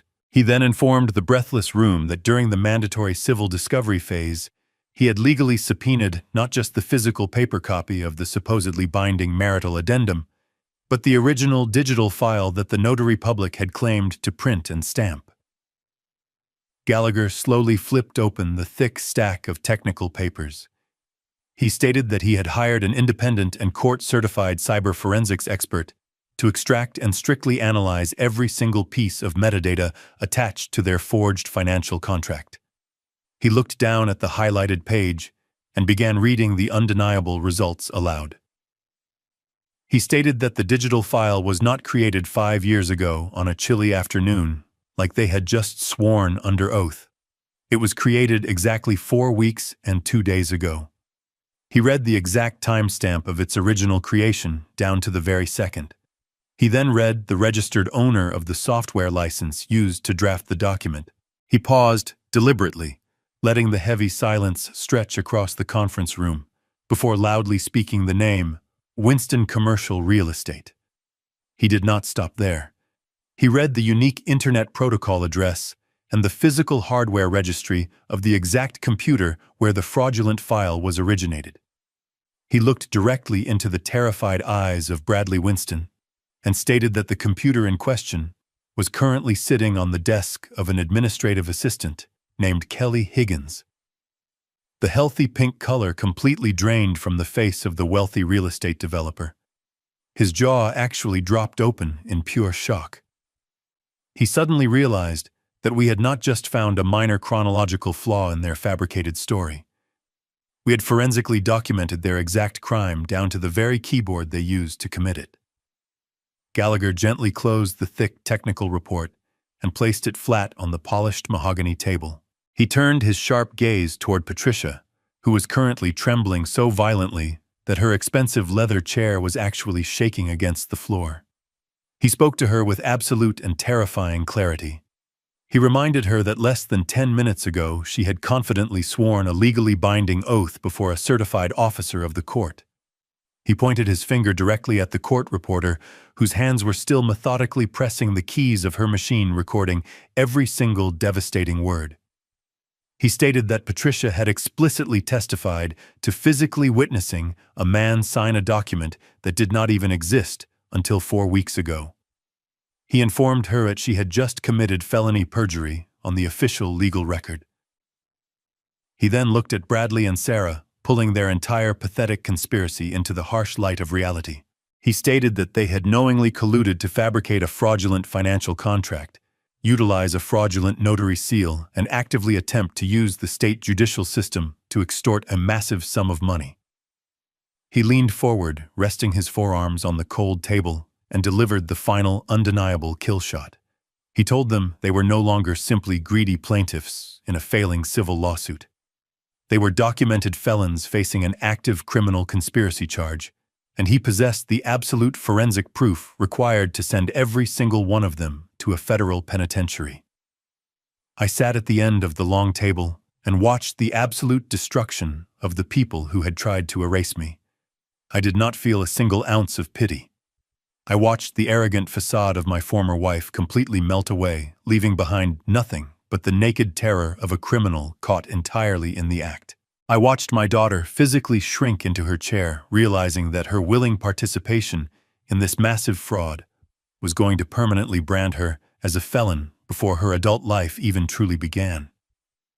The air in the room felt incredibly thin, as if my lawyer had simply suffocated their entire fake empire with a single stack of paper. The absolute silence in the glass conference room lasted for exactly 5 seconds. It was the profound quiet of a massive structure completely collapsing under its own weight. Then the pristine illusion of their wealthy united front violently shattered. Patricia did not hesitate to save herself. She did not look at her husband with sympathy or solidarity. The sheer terror of a federal prison sentence stripped away every single ounce of her fabricated elegance. She violently pushed her heavy leather chair away from the table and stood up. She pointed a trembling finger directly at Bradley Winston and began to scream. Her voice was shrill and completely unhinged, echoing off the thick glass walls. She yelled that she had absolutely nothing to do with the creation of the digital file. She screamed that the entire fraudulent contract was entirely his idea from the very beginning. She threw the man she had left me for directly under the treads of a massive speeding train, without a single second of hesitation or regret. Bradley desperately tried to grab her arm to silence her, but she physically swatted his hand away. She looked wildly at my attorney and began frantically confessing every single detail of their toxic financial disaster on the official legal record. She cried out that Bradley was completely bankrupt. She screamed that they were going to lose their massive glass mansion by the end of the current month because he could not pay his commercial loans. She openly admitted that he had forced his administrative assistant to draft the fake addendum because they desperately needed my retirement money to cover his incoming balloon payment. She painted herself as a helpless, terrified victim of his desperate corporate scheming, claiming she only went along with the extortion lawsuit because he threatened to leave her completely penniless on the street. The young opposing attorney did not try to stop her frantic confession or protect his clients. He was already rapidly shoving his legal pads and expensive pens into his leather briefcase. He snapped the heavy clasps shut, stood up, and formally announced to the room that he was immediately withdrawing as their legal counsel due to a catastrophic criminal conflict of interest. He turned around and walked straight out of the heavy glass doors without looking back, abandoning them entirely to their fate. The sudden departure of their lawyer seemed to finally break the last remaining shred of their sanity. Patricia turned her frantic, terrified eyes toward me. Sarah followed her mother, perfectly mirroring her absolute panic. They both suddenly remembered that I was the man they used to call family. Patricia clasped her hands together tightly and began to beg. The woman who had proudly mocked my sensible financial planning for an entire decade was now openly weeping and pleading for my mercy. She begged me to instruct my lawyer to destroy the forensic evidence. She promised they would completely drop the civil lawsuit today and never ask me for another dime as long as they lived. Sarah leaned across the polished mahogany table and cried out for her father. The daughter who had eagerly erased my last name from her life suddenly wanted to be my little girl again. She cried that a felony conviction would permanently destroy her future career. She begged me to forgive them, because deep down we were still a family, and family protects each other. I sat perfectly still and listened to their desperate, pathetic pleas echoing in the room. I looked at the heavy tears streaming down their faces. I felt absolutely no warmth. I felt no lingering parental guilt. I felt the absolute cold clarity of a man who had finally cut the rotting wood out of his life. I placed my hands flat on the polished table and slowly stood up from my chair. I looked down at the three shattered people sitting in the ruins of their own arrogant greed. I did not raise my voice to yell. I spoke with the quiet, heavy certainty of a judge delivering a final sentence. I looked directly at Patricia and told her that family is built on mutual respect and genuine loyalty, not financial convenience and forged legal documents. I then looked directly into the eyes of Sarah. I told her that she had made her permanent choice the very day she walked into a courthouse and legally became a Winston. I told her that she was a grown adult now, and adults must face the absolute consequences of their own calculated actions. I turned to Michael Gallagher and instructed him to immediately forward the digital forensic report and the certified university transcript directly to the district attorney office. Bradley let out a hollow, devastated sound and buried his face in his trembling hands. Patricia collapsed back into her chair, sobbing uncontrollably into her palms. I did not stay to watch them cry. I buttoned my coat, turned my back on the people who had tried to destroy me, and walked out of the glass conference room. I stepped into the elevator and rode it down to the ground floor. I walked out of the towering building and into the bright morning sunlight. The civil lawsuit was completely dead, but the true financial execution was just about to begin. I did not go home to rest after walking out of that shattered conference room. Michael Gallagher and I immediately entered his black town car and directed his driver to take us straight to the financial district. We were headed to the regional headquarters of the private equity firm that officially held the master mortgage on Bradley Winston and his flagship commercial property. The environment was entirely different from the sterile legal offices we had just left. This building was a fortress of quiet and absolute wealth. We were escorted into a massive boardroom constructed of dark mahogany and brushed steel. Two senior investment directors entered the room. They wore impeccably tailored suits and looked at me with mild confusion. They were accustomed to dealing with desperate corporate developers begging for loan extensions, not a retired civil engineer wearing a simple canvas jacket. Gallagher did not waste a single second on pleasantries. He opened his leather briefcase and laid the financial reality directly onto the table. He informed the directors that we were fully aware of the $95,000 balloon payment attached to the Winston commercial real estate account. He also explicitly informed them that their client was completely insolvent. Gallagher presented a sanitized and legally permissible summary of the forensic accounting data we had just uncovered. He painted a perfectly accurate picture of a doomed developer who possessed absolutely zero liquid assets and was currently facing massive criminal fraud charges. The faces of the two senior directors instantly hardened. In the ruthless world of high finance, a pending criminal charge against a primary debtor is the ultimate toxic poison. They realized immediately that Bradley was not going to make the Friday afternoon payment. Furthermore, they realized that forcing a property into foreclosure, navigating the complex bankruptcy proceedings, and trying to liquidate a massive commercial office building in a stagnant market would cost their firm months of expensive legal fees and severe administrative headaches. They viewed the Winston property as a rapidly sinking ship, and they were the ones legally chained to the anchor. Gallagher let that grim reality settle over the boardroom for a long moment before he presented our solution. He slid a certified bank document across the dark wood table. It was the absolute proof of the massive liquid funds sitting securely in my primary clearing account. Gallagher looked at the directors and offered them an immediate and perfectly clean exit strategy. He stated that I was prepared to purchase the distressed commercial debt entirely outright right there in the room. I was offering to completely absorb their toxic risk and take the impending foreclosure process entirely off their hands. However, because I was offering immediate and unencumbered liquid cash to solve their massive headache, we demanded a strict discount on the total paper value of the loan. The negotiation that followed was brutally short and entirely devoid of emotion. It was simply the cold mathematics of risk management. The investment directors made a quick phone call to their primary risk assessment officer.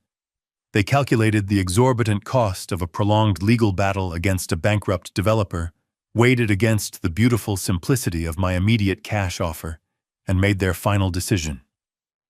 They agreed to sell the entire commercial debt portfolio to my newly formed holding company at an 8% discount.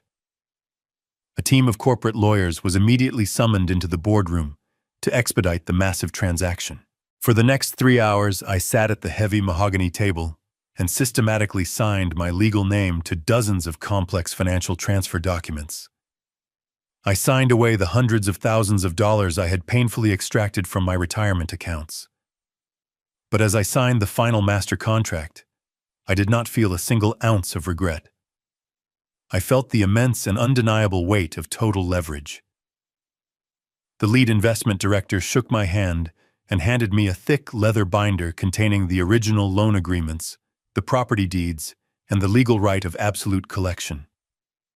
I walked out of the towering financial fortress and stood on the busy city sidewalk with my attorney. The autumn wind was cold, but my mind was completely on fire. I had successfully executed the most aggressive financial maneuver of my entire life. The $95,000 balloon payment was no longer owed to a faceless and indifferent corporate bank. It was legally owed directly to Richard Caldwell. I had completely bypassed the slow and uncertain justice of the criminal court system. I was officially the absolute master of his financial survival. Bradley Winston was scheduled to completely default on his entire existence at exactly 5 on Friday afternoon, and I was the man holding the executioner's sword. I spent the next 48 hours completely unplugged from the chaos I had just unleashed. I did not drive past their massive glass mansion to see if there were moving trucks parked in the driveway. I did not answer any incoming calls from unknown numbers. I simply went back to my modest home and lived my quiet, methodical life. I spent Thursday afternoon working in my garage, carefully sanding and restraining an old wooden workbench. It was the exact kind of mundane physical labor that my former wife used to openly despise.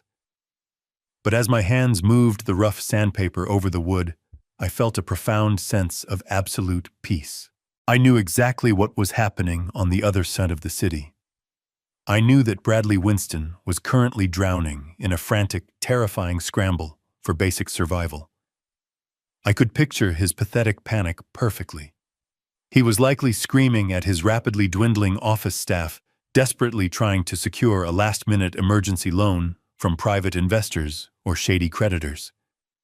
He was undoubtedly calling the private equity firm every single hour, begging the senior directors for a 30-day extension.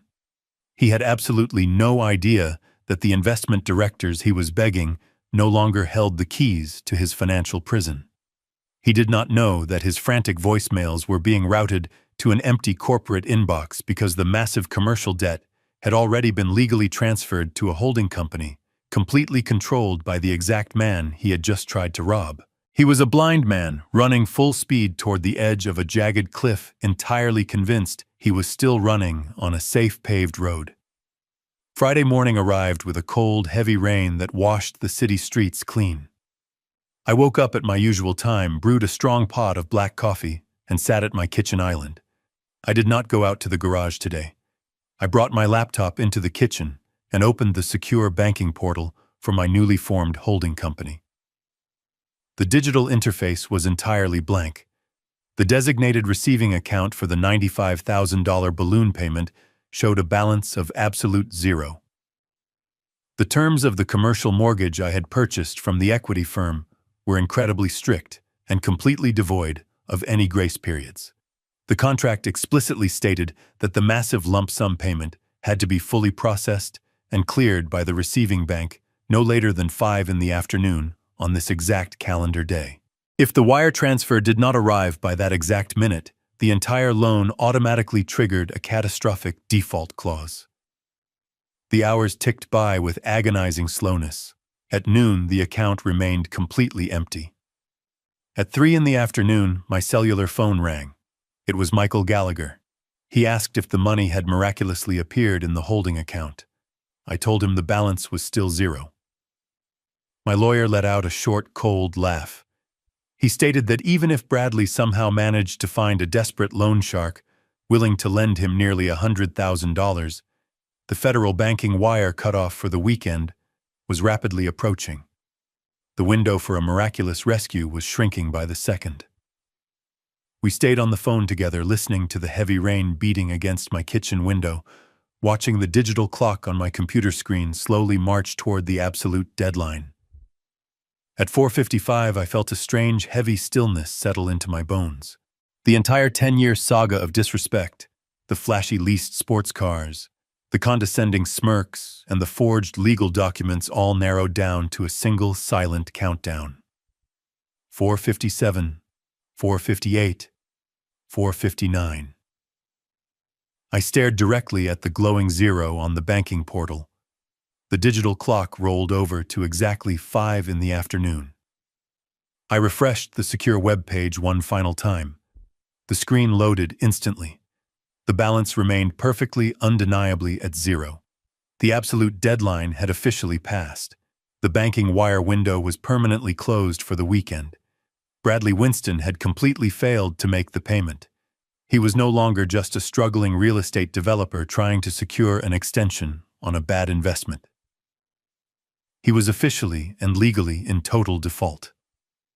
Because of the aggressive cross-default clauses buried deep within his corporate structure, missing this single massive payment automatically triggered a devastating chain reaction. Every other financial institution holding his smaller loans would instantly panic and demand their own immediate payments.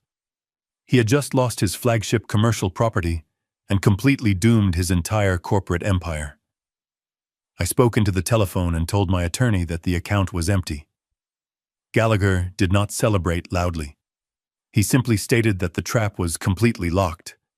He told me he would spend the entire weekend drafting the formal notice of default and immediate foreclosure. The legal machinery was fully engaged and completely unstoppable. I hung up the phone and closed my laptop. Bradley was currently sitting in his massive glass mansion, probably believing he could somehow negotiate his way out of this disaster on Monday morning. He had absolutely no idea that his entire empire was already gone, legally seized by the retired engineer he thought he could easily destroy. Monday morning brought a crisp and unforgiving sunlight to the city. I put on my best dark suit, the one I usually reserved for formal engineering banquets, and drove downtown to meet Michael Gallagher. We did not meet at his law firm. We met directly across the street from the towering glass and steel structure that Bradley Winston proudly called the crown jewel of his real estate portfolio. I stood on the sidewalk and looked up at the massive building. It was an impressive architectural achievement designed to project absolute power and infinite wealth. The sheer walls of tinted glass reflected the morning sun, perfectly hiding the rotting financial foundation underneath. For 10 years, Bradley had used this exact building as a weapon to make me feel small. He would casually mention the square footage and the prestigious corporate tenants during family dinners just to watch me quietly eat my food. Today, I was not looking at a weapon. I was looking at my own legal property. Gallagher walked up beside me holding a thick leather portfolio. He did not say a single greeting. He simply nodded toward the main entrance. We crossed the busy street together, walking with the slow and deliberate pace of men who had absolutely nothing left to lose and everything to gain. We pushed through the heavy revolving doors and stepped into the expansive main lobby. The interior was deliberately designed to intimidate anyone who walked inside. The floors were cut from imported Italian marble. A massive modern chandelier hung from the vaulted ceiling, casting a cold white light over the expensive leather waiting chairs and the sleek granite security desk.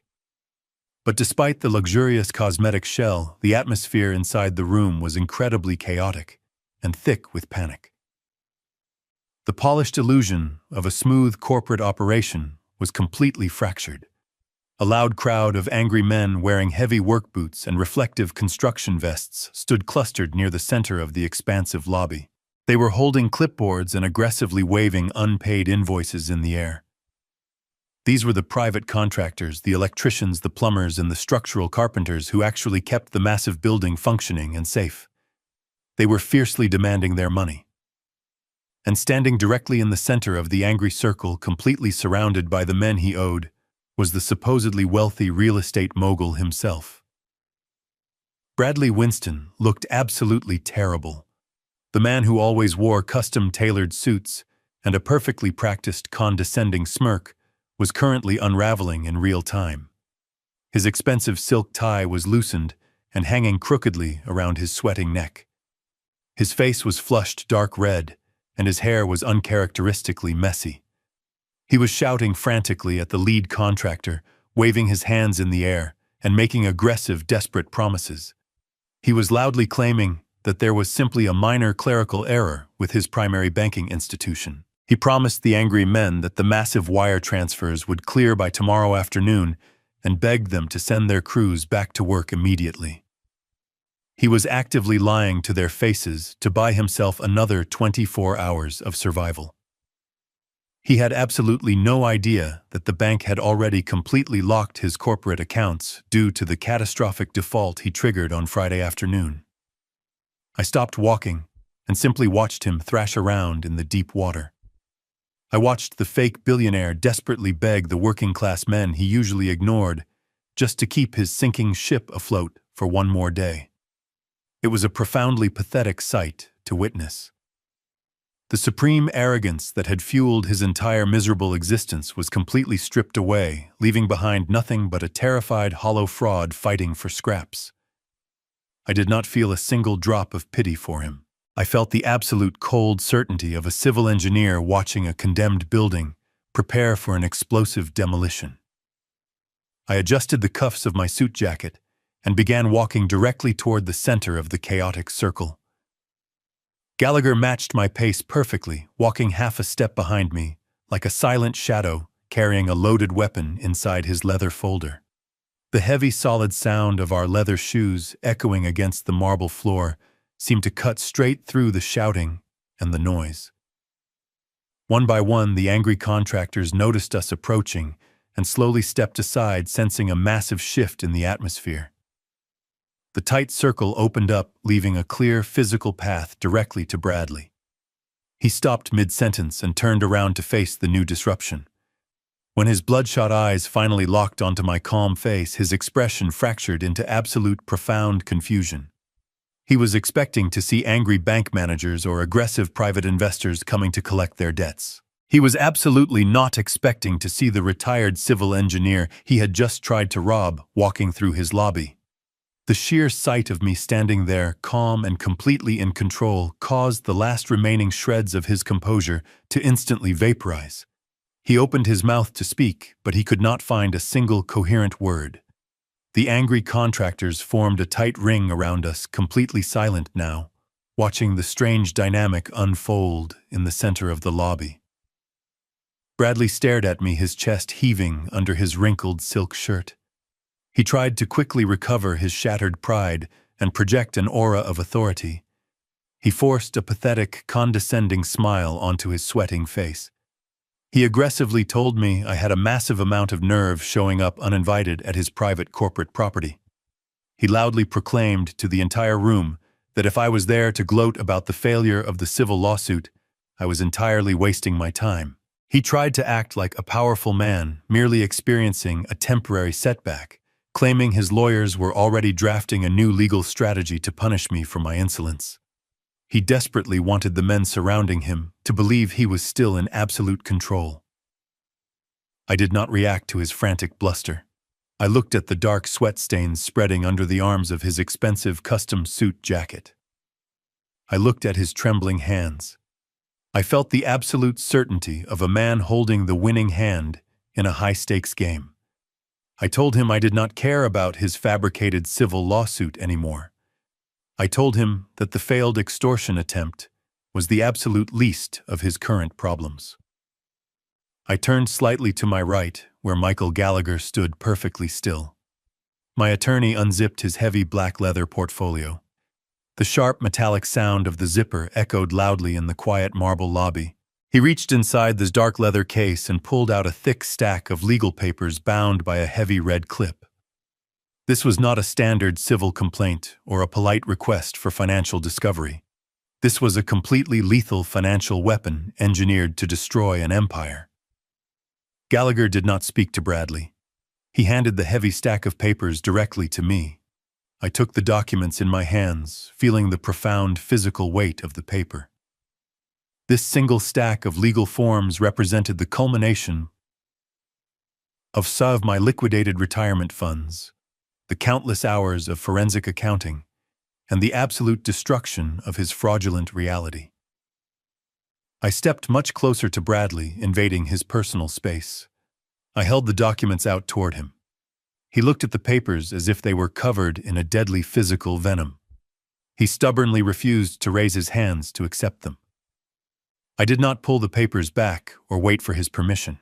I simply pushed the heavy stack directly against his chest, forcing his natural physical instinct to take over. He reflexively grabbed the thick stack to keep it from falling onto the polished marble floor. I instructed him to read the bold black letters printed across the very top of the first page. I spoke in a clear, carrying voice, ensuring every single unpaid contractor standing in the lobby could hear exactly what was happening to their wealthy boss. I told him he was currently holding a formal notice of default and immediate foreclosure. Bradley blinked rapidly, his bloodshot eyes frantically scanning the dense legal text.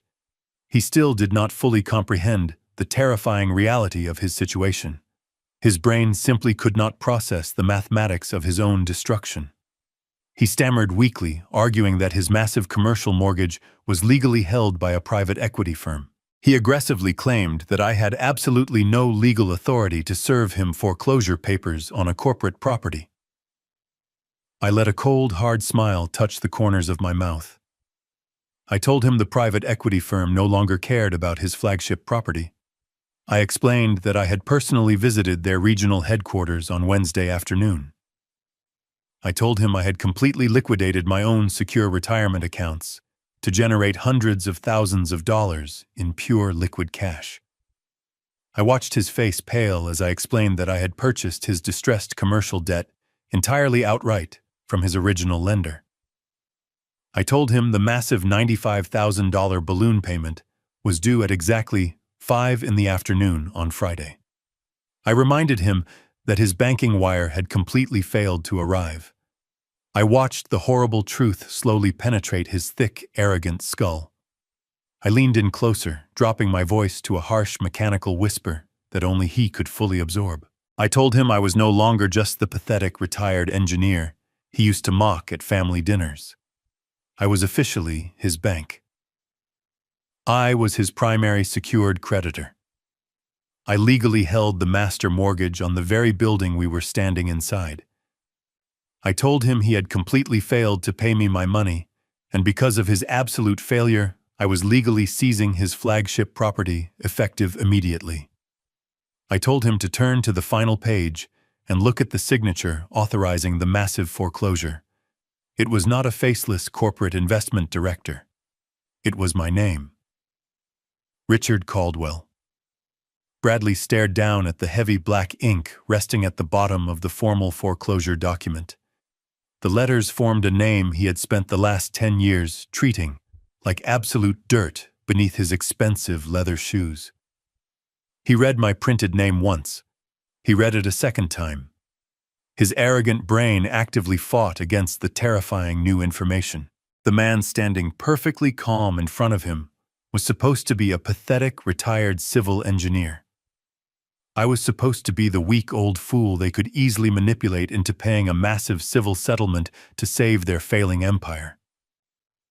Bradley looked up from the paper and stared directly into my eyes. The angry flush of color completely drained from his face, leaving behind a sickly pale gray.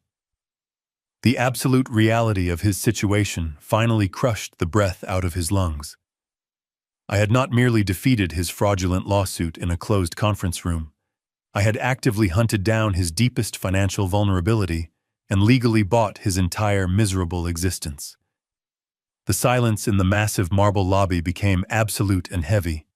Even the large crowd of angry unpaid contractors completely stopped breathing. They stood in a tight circle and watched the wealthy real estate mogul completely break apart. Bradley let out a strange, hollow sound from the back of his throat. It was not a coherent word. It was the primal, terrified noise of a cornered animal realizing the steel trap was perfectly sealed. His hands began to shake so violently that the heavy legal documents slipped from his sweating fingers and scattered across the polished Italian marble floor. He looked wildly around the beautiful lobby of his flagship commercial property. He looked at the massive glass walls, the expensive leather waiting chairs, and the sleek granite security desk. He suddenly understood that he did not own a single piece of it anymore. Everything he had built his entire identity upon was legally gone, completely stripped away by the man he despised the most. The pure terror in his wide eyes rapidly mutated into a blind, violently explosive rage. He simply could not accept the profound public humiliation of being completely destroyed by his perceived inferior. He let out a furious scream and lunged directly across the small space separating us. He raised his fists, aiming straight for my face, completely abandoning any remaining shred of corporate dignity or legal caution. He wanted to physically destroy the man who had systematically dismantled his fake reality. I did not flinch. I did not step back or raise my hands to defend myself. I stood perfectly still on the cold marble floor because I knew exactly what was about to happen. Before Bradley could even close the short distance, a massive physical force abruptly stopped his forward momentum. Two large men wearing crisp, dark uniforms stepped smoothly out from the shadows near the granite reception desk. They moved with absolute practiced efficiency. One security guard grabbed Bradley by his right shoulder and violently twisted his arm securely behind his back. The second guard seized his left wrist completely, immobilizing the desperate developer in a painful mechanical lock. Bradley struggled furiously, kicking his expensive leather shoes against the marble floor and screaming at the top of his lungs. He demanded that the guards release him immediately. He screamed that he was the wealthy owner of the building and that he would personally fire them and ruin their lives for daring to lay their hands on him. He thrashed blindly, demanding absolute obedience from the men he firmly believed were his own loyal employees. I stepped forward and looked down at the pathetic, struggling man. I spoke in a calm, authoritative voice that easily carried across the silent lobby. I told him he could not fire the security team. I explained that when my holding company legally seized the flagship property at exactly 5 in the afternoon on Friday, we also automatically assumed total legal control of all active vendor contracts. I looked deeply into his wild, terrified eyes and delivered the final, absolute truth. I told him the guards currently holding him down did not work for Winston Commercial Real Estate anymore. They worked directly for me. And my very first official directive as the new absolute owner of the building was to have a trespassing, hostile vagrant physically removed from my private property. I gave the 2 large guards a single brief nod. They tightened their firm grip and began dragging the screaming bankrupt developer backward across the polished marble floor. The angry contractors parted like a sea, watching the man who had arrogantly lied to them get humiliated and thrown out into the cold morning air. I stood quietly in the center of my new building and listened to the heavy glass doors slam shut behind him, permanently locking him out of the life he stole. The news of the corporate foreclosure hit the local financial sector by Tuesday afternoon. Once my holding company officially seized the flagship property, the cross-default clauses buried in the commercial loans of Bradley Winston activated like a string of explosives. Every single banking institution he owed money to immediately froze his accounts and demanded full immediate repayment. He had absolutely no remaining leverage to negotiate and no hidden assets to liquidate. By Thursday morning, his expensive corporate lawyers had officially filed for total bankruptcy on his behalf. It was not a strategic financial restructuring designed to save his struggling business. It was a complete and absolute liquidation of his entire corporate identity. The man who had spent a full decade building an empire of arrogance and looking down on my honest labor was rapidly reduced to a stack of worthless public court records. The catastrophic corporate collapse instantly infected his personal life. Because he had recklessly tied his personal assets to his commercial debt, to secure more cash, the aggressive creditors immediately came for his expensive toys. It happened on a bright Saturday morning. 2 heavy-duty commercial tow trucks backed into the long paved driveway of their sprawling glass mansion. The wealthy neighbors stepped out onto their manicured lawns to openly watch the incredible, humiliating spectacle. The drivers attached heavy steel chains to the imported European sports cars Bradley loved to park out front for everyone to admire. Those cars were never actually his property. They were strictly leased on predatory terms he could no longer afford to maintain. The heavy tow trucks dragged the shiny vehicles away, leaving ugly black tire marks on the pristine concrete driveway. The grand illusion of his immense wealth was physically dragged down the street for the entire exclusive neighborhood to witness. Patricia experienced the crushing weight of her new reality the very next day. She blindly attempted to use her premium credit card at an upscale boutique grocery store. The digital machine instantly declined the transaction. She frantically tried a second credit card and then a third. Every single account was completely frozen by the federal bankruptcy proceedings. Her massive line of revolving credit was permanently severed without any warning. The heavy gold necklaces, the designer handbags, and the luxury vacations were suddenly permanent things of the past. She walked out of the store empty-handed, feeling the cold stare of the cashier on her back. The lavish, aristocratic lifestyle she had traded her family to secure had completely evaporated into thin air. She was a woman who had staked her entire existence on the perceived financial value of a man who turned out to be completely worthless. By the end of the month, the massive glass mansion was placed into formal foreclosure by the primary residential mortgage lender. They were given exactly 2 weeks to completely vacate the sprawling premises. They had no cash reserves left to secure a new luxury apartment. They had no wealthy friends willing to lend them money because Bradley had alienated every single contact in his desperate scramble for survival. They were forced to pack their expensive designer clothes into cheap plastic bags and move into a small rundown rental unit on the industrial outskirts of the city. To make matters infinitely worse, the district attorney had officially opened a severe criminal fraud investigation regarding the forged marital contract we submitted. They were absolutely destitute, entirely, publicly humiliated, and living in constant daily terror of impending federal prison sentences. The complete demolition of their toxic reality was absolutely flawless. It was a quiet Tuesday evening when the ghost of my past arrived at my front porch. I was sitting in my living room reading a book on modern architecture when a frantic knocking rattled my solid oak door. The heavy rain from the weekend had returned, washing the neighborhood in a cold, gray downpour. I marked my page, set the book down, and walked to the entryway. I turned on the porch light and looked through the glass pane. Standing out in the freezing rain, completely soaked and shivering, was my daughter. She was dragging 2 large plastic garbage bags filled with her clothes.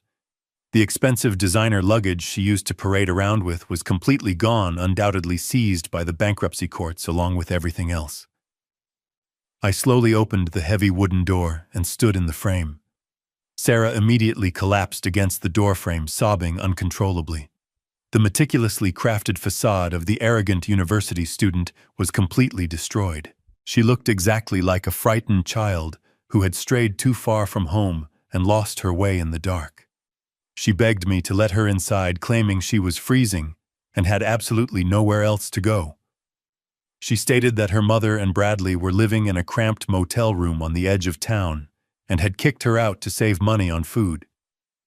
She stood on my modest porch, the very same porch she had openly mocked for being too small and common, and frantically pleaded for my sanctuary.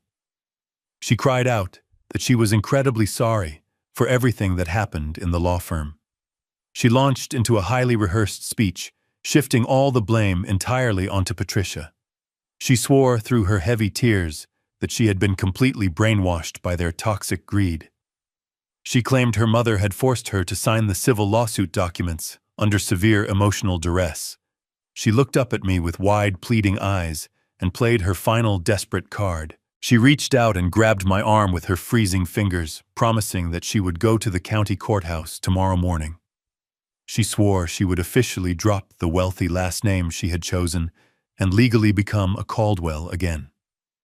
She offered to return my identity to me as if it were a cheap piece of jewelry she had simply borrowed. She genuinely believed that this single empty gesture would instantly erase the massive criminal fraud she had actively participated in. She thought offering me the absolute bare minimum of respect would magically unlock my door. I stood in the doorway and looked down at the young woman I had raised from infancy. 10 years ago, seeing her cry in the cold rain would have completely broken my heart.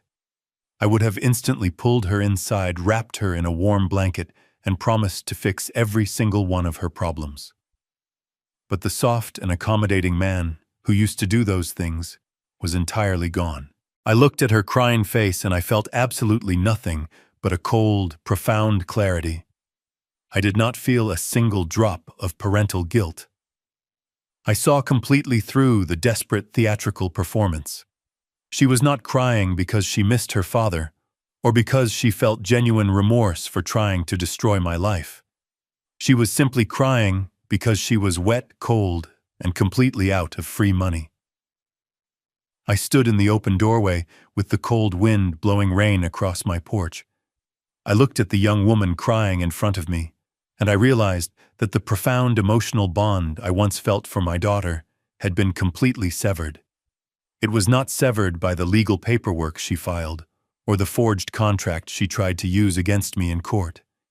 It was severed by her absolute lack of genuine respect. Sarah looked up at me with tears streaming down her freezing face, waiting for me to step aside and invite her into the warmth of my home. She was waiting for the unconditional forgiveness she had taken for granted her entire life. She fully expected the soft and dependable retired engineer to immediately surrender to his paternal instincts and shield her from the harsh consequences of her own actions.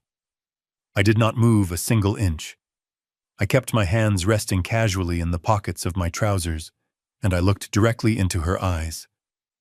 I spoke in a quiet and perfectly measured voice that carried no anger and absolutely no pity. I told her that I did not believe a single word she just said. I told her she was not a helpless victim of manipulation. She was a highly educated adult who made a calculated financial decision. When Bradley Winston appeared to possess endless wealth and glamorous social status, she eagerly threw away her heritage to become part of his elite world. She willingly participated in the civil extortion lawsuit because she genuinely believed she was going to get a massive payout from my carefully managed life savings. She only regretted her actions now because the corporate bank accounts were completely empty and the expensive leased cars were dragged away down the street. I watched her mouth drop open in shock. She tried to interrupt me and profess her profound love, but I raised my hand and demanded absolute silence. I told her that she fundamentally misunderstood the entire concept of family. I explained that loyalty is not a heavy winter coat that you simply take off and throw in the closet the moment the sun comes out and the weather gets warm. You do not get to abandon the people who built your solid foundation just because a flashy stranger offers you a ride in a shiny new luxury vehicle. And you absolutely do not get to put that coat back on when the cold winter suddenly returns and you find yourself freezing in the rain. I told her that changing her last name back to Caldwell would accomplish absolutely nothing. A legal name is just a collection of letters printed on a government document. The name Caldwell used to represent a shared history of sacrifice, mutual respect, and unconditional trust. She had personally taken a heavy sledgehammer to that trust and ground it into fine dust. I informed her that I felt absolutely zero guilt about keeping my door firmly shut. The young woman standing on my porch was a complete stranger to me. She was simply a person named Sarah Winston, who had aggressively gambled her entire future on a fraudulent empire and spectacularly lost. I told her she needed to stop crying and start figuring out how to survive in the real world because the protective shelter she was begging for no longer existed. I watched my daughter desperately try to formulate another fabricated excuse. Her mouth opened and closed, but absolutely no words came out. She finally understood that the emotional leverage she had relied on for her entire existence was completely gone. I did not raise my voice and I did not show her any lingering anger. I simply reached inside the back pocket of my trousers and pulled out my small leather checkbook. I also withdrew the silver fountain pen I always carried. I did not invite her inside out of the freezing rain to complete this final transaction. I used the wooden frame of my front entryway as a hard writing surface. I clicked the pen and began to write. The only sound on the front porch was the heavy rain hitting the concrete steps and the sharp scratch of my pen against the paper. I filled out the current date. I wrote her legal name exactly as she had formally chosen it in the county courthouse. Sarah Winston. I filled in the numerical amount of exactly $2,000.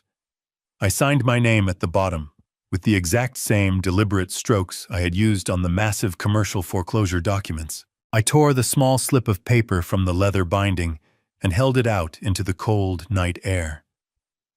Sarah stared at the piece of paper fluttering slightly in the autumn wind. She looked profoundly confused.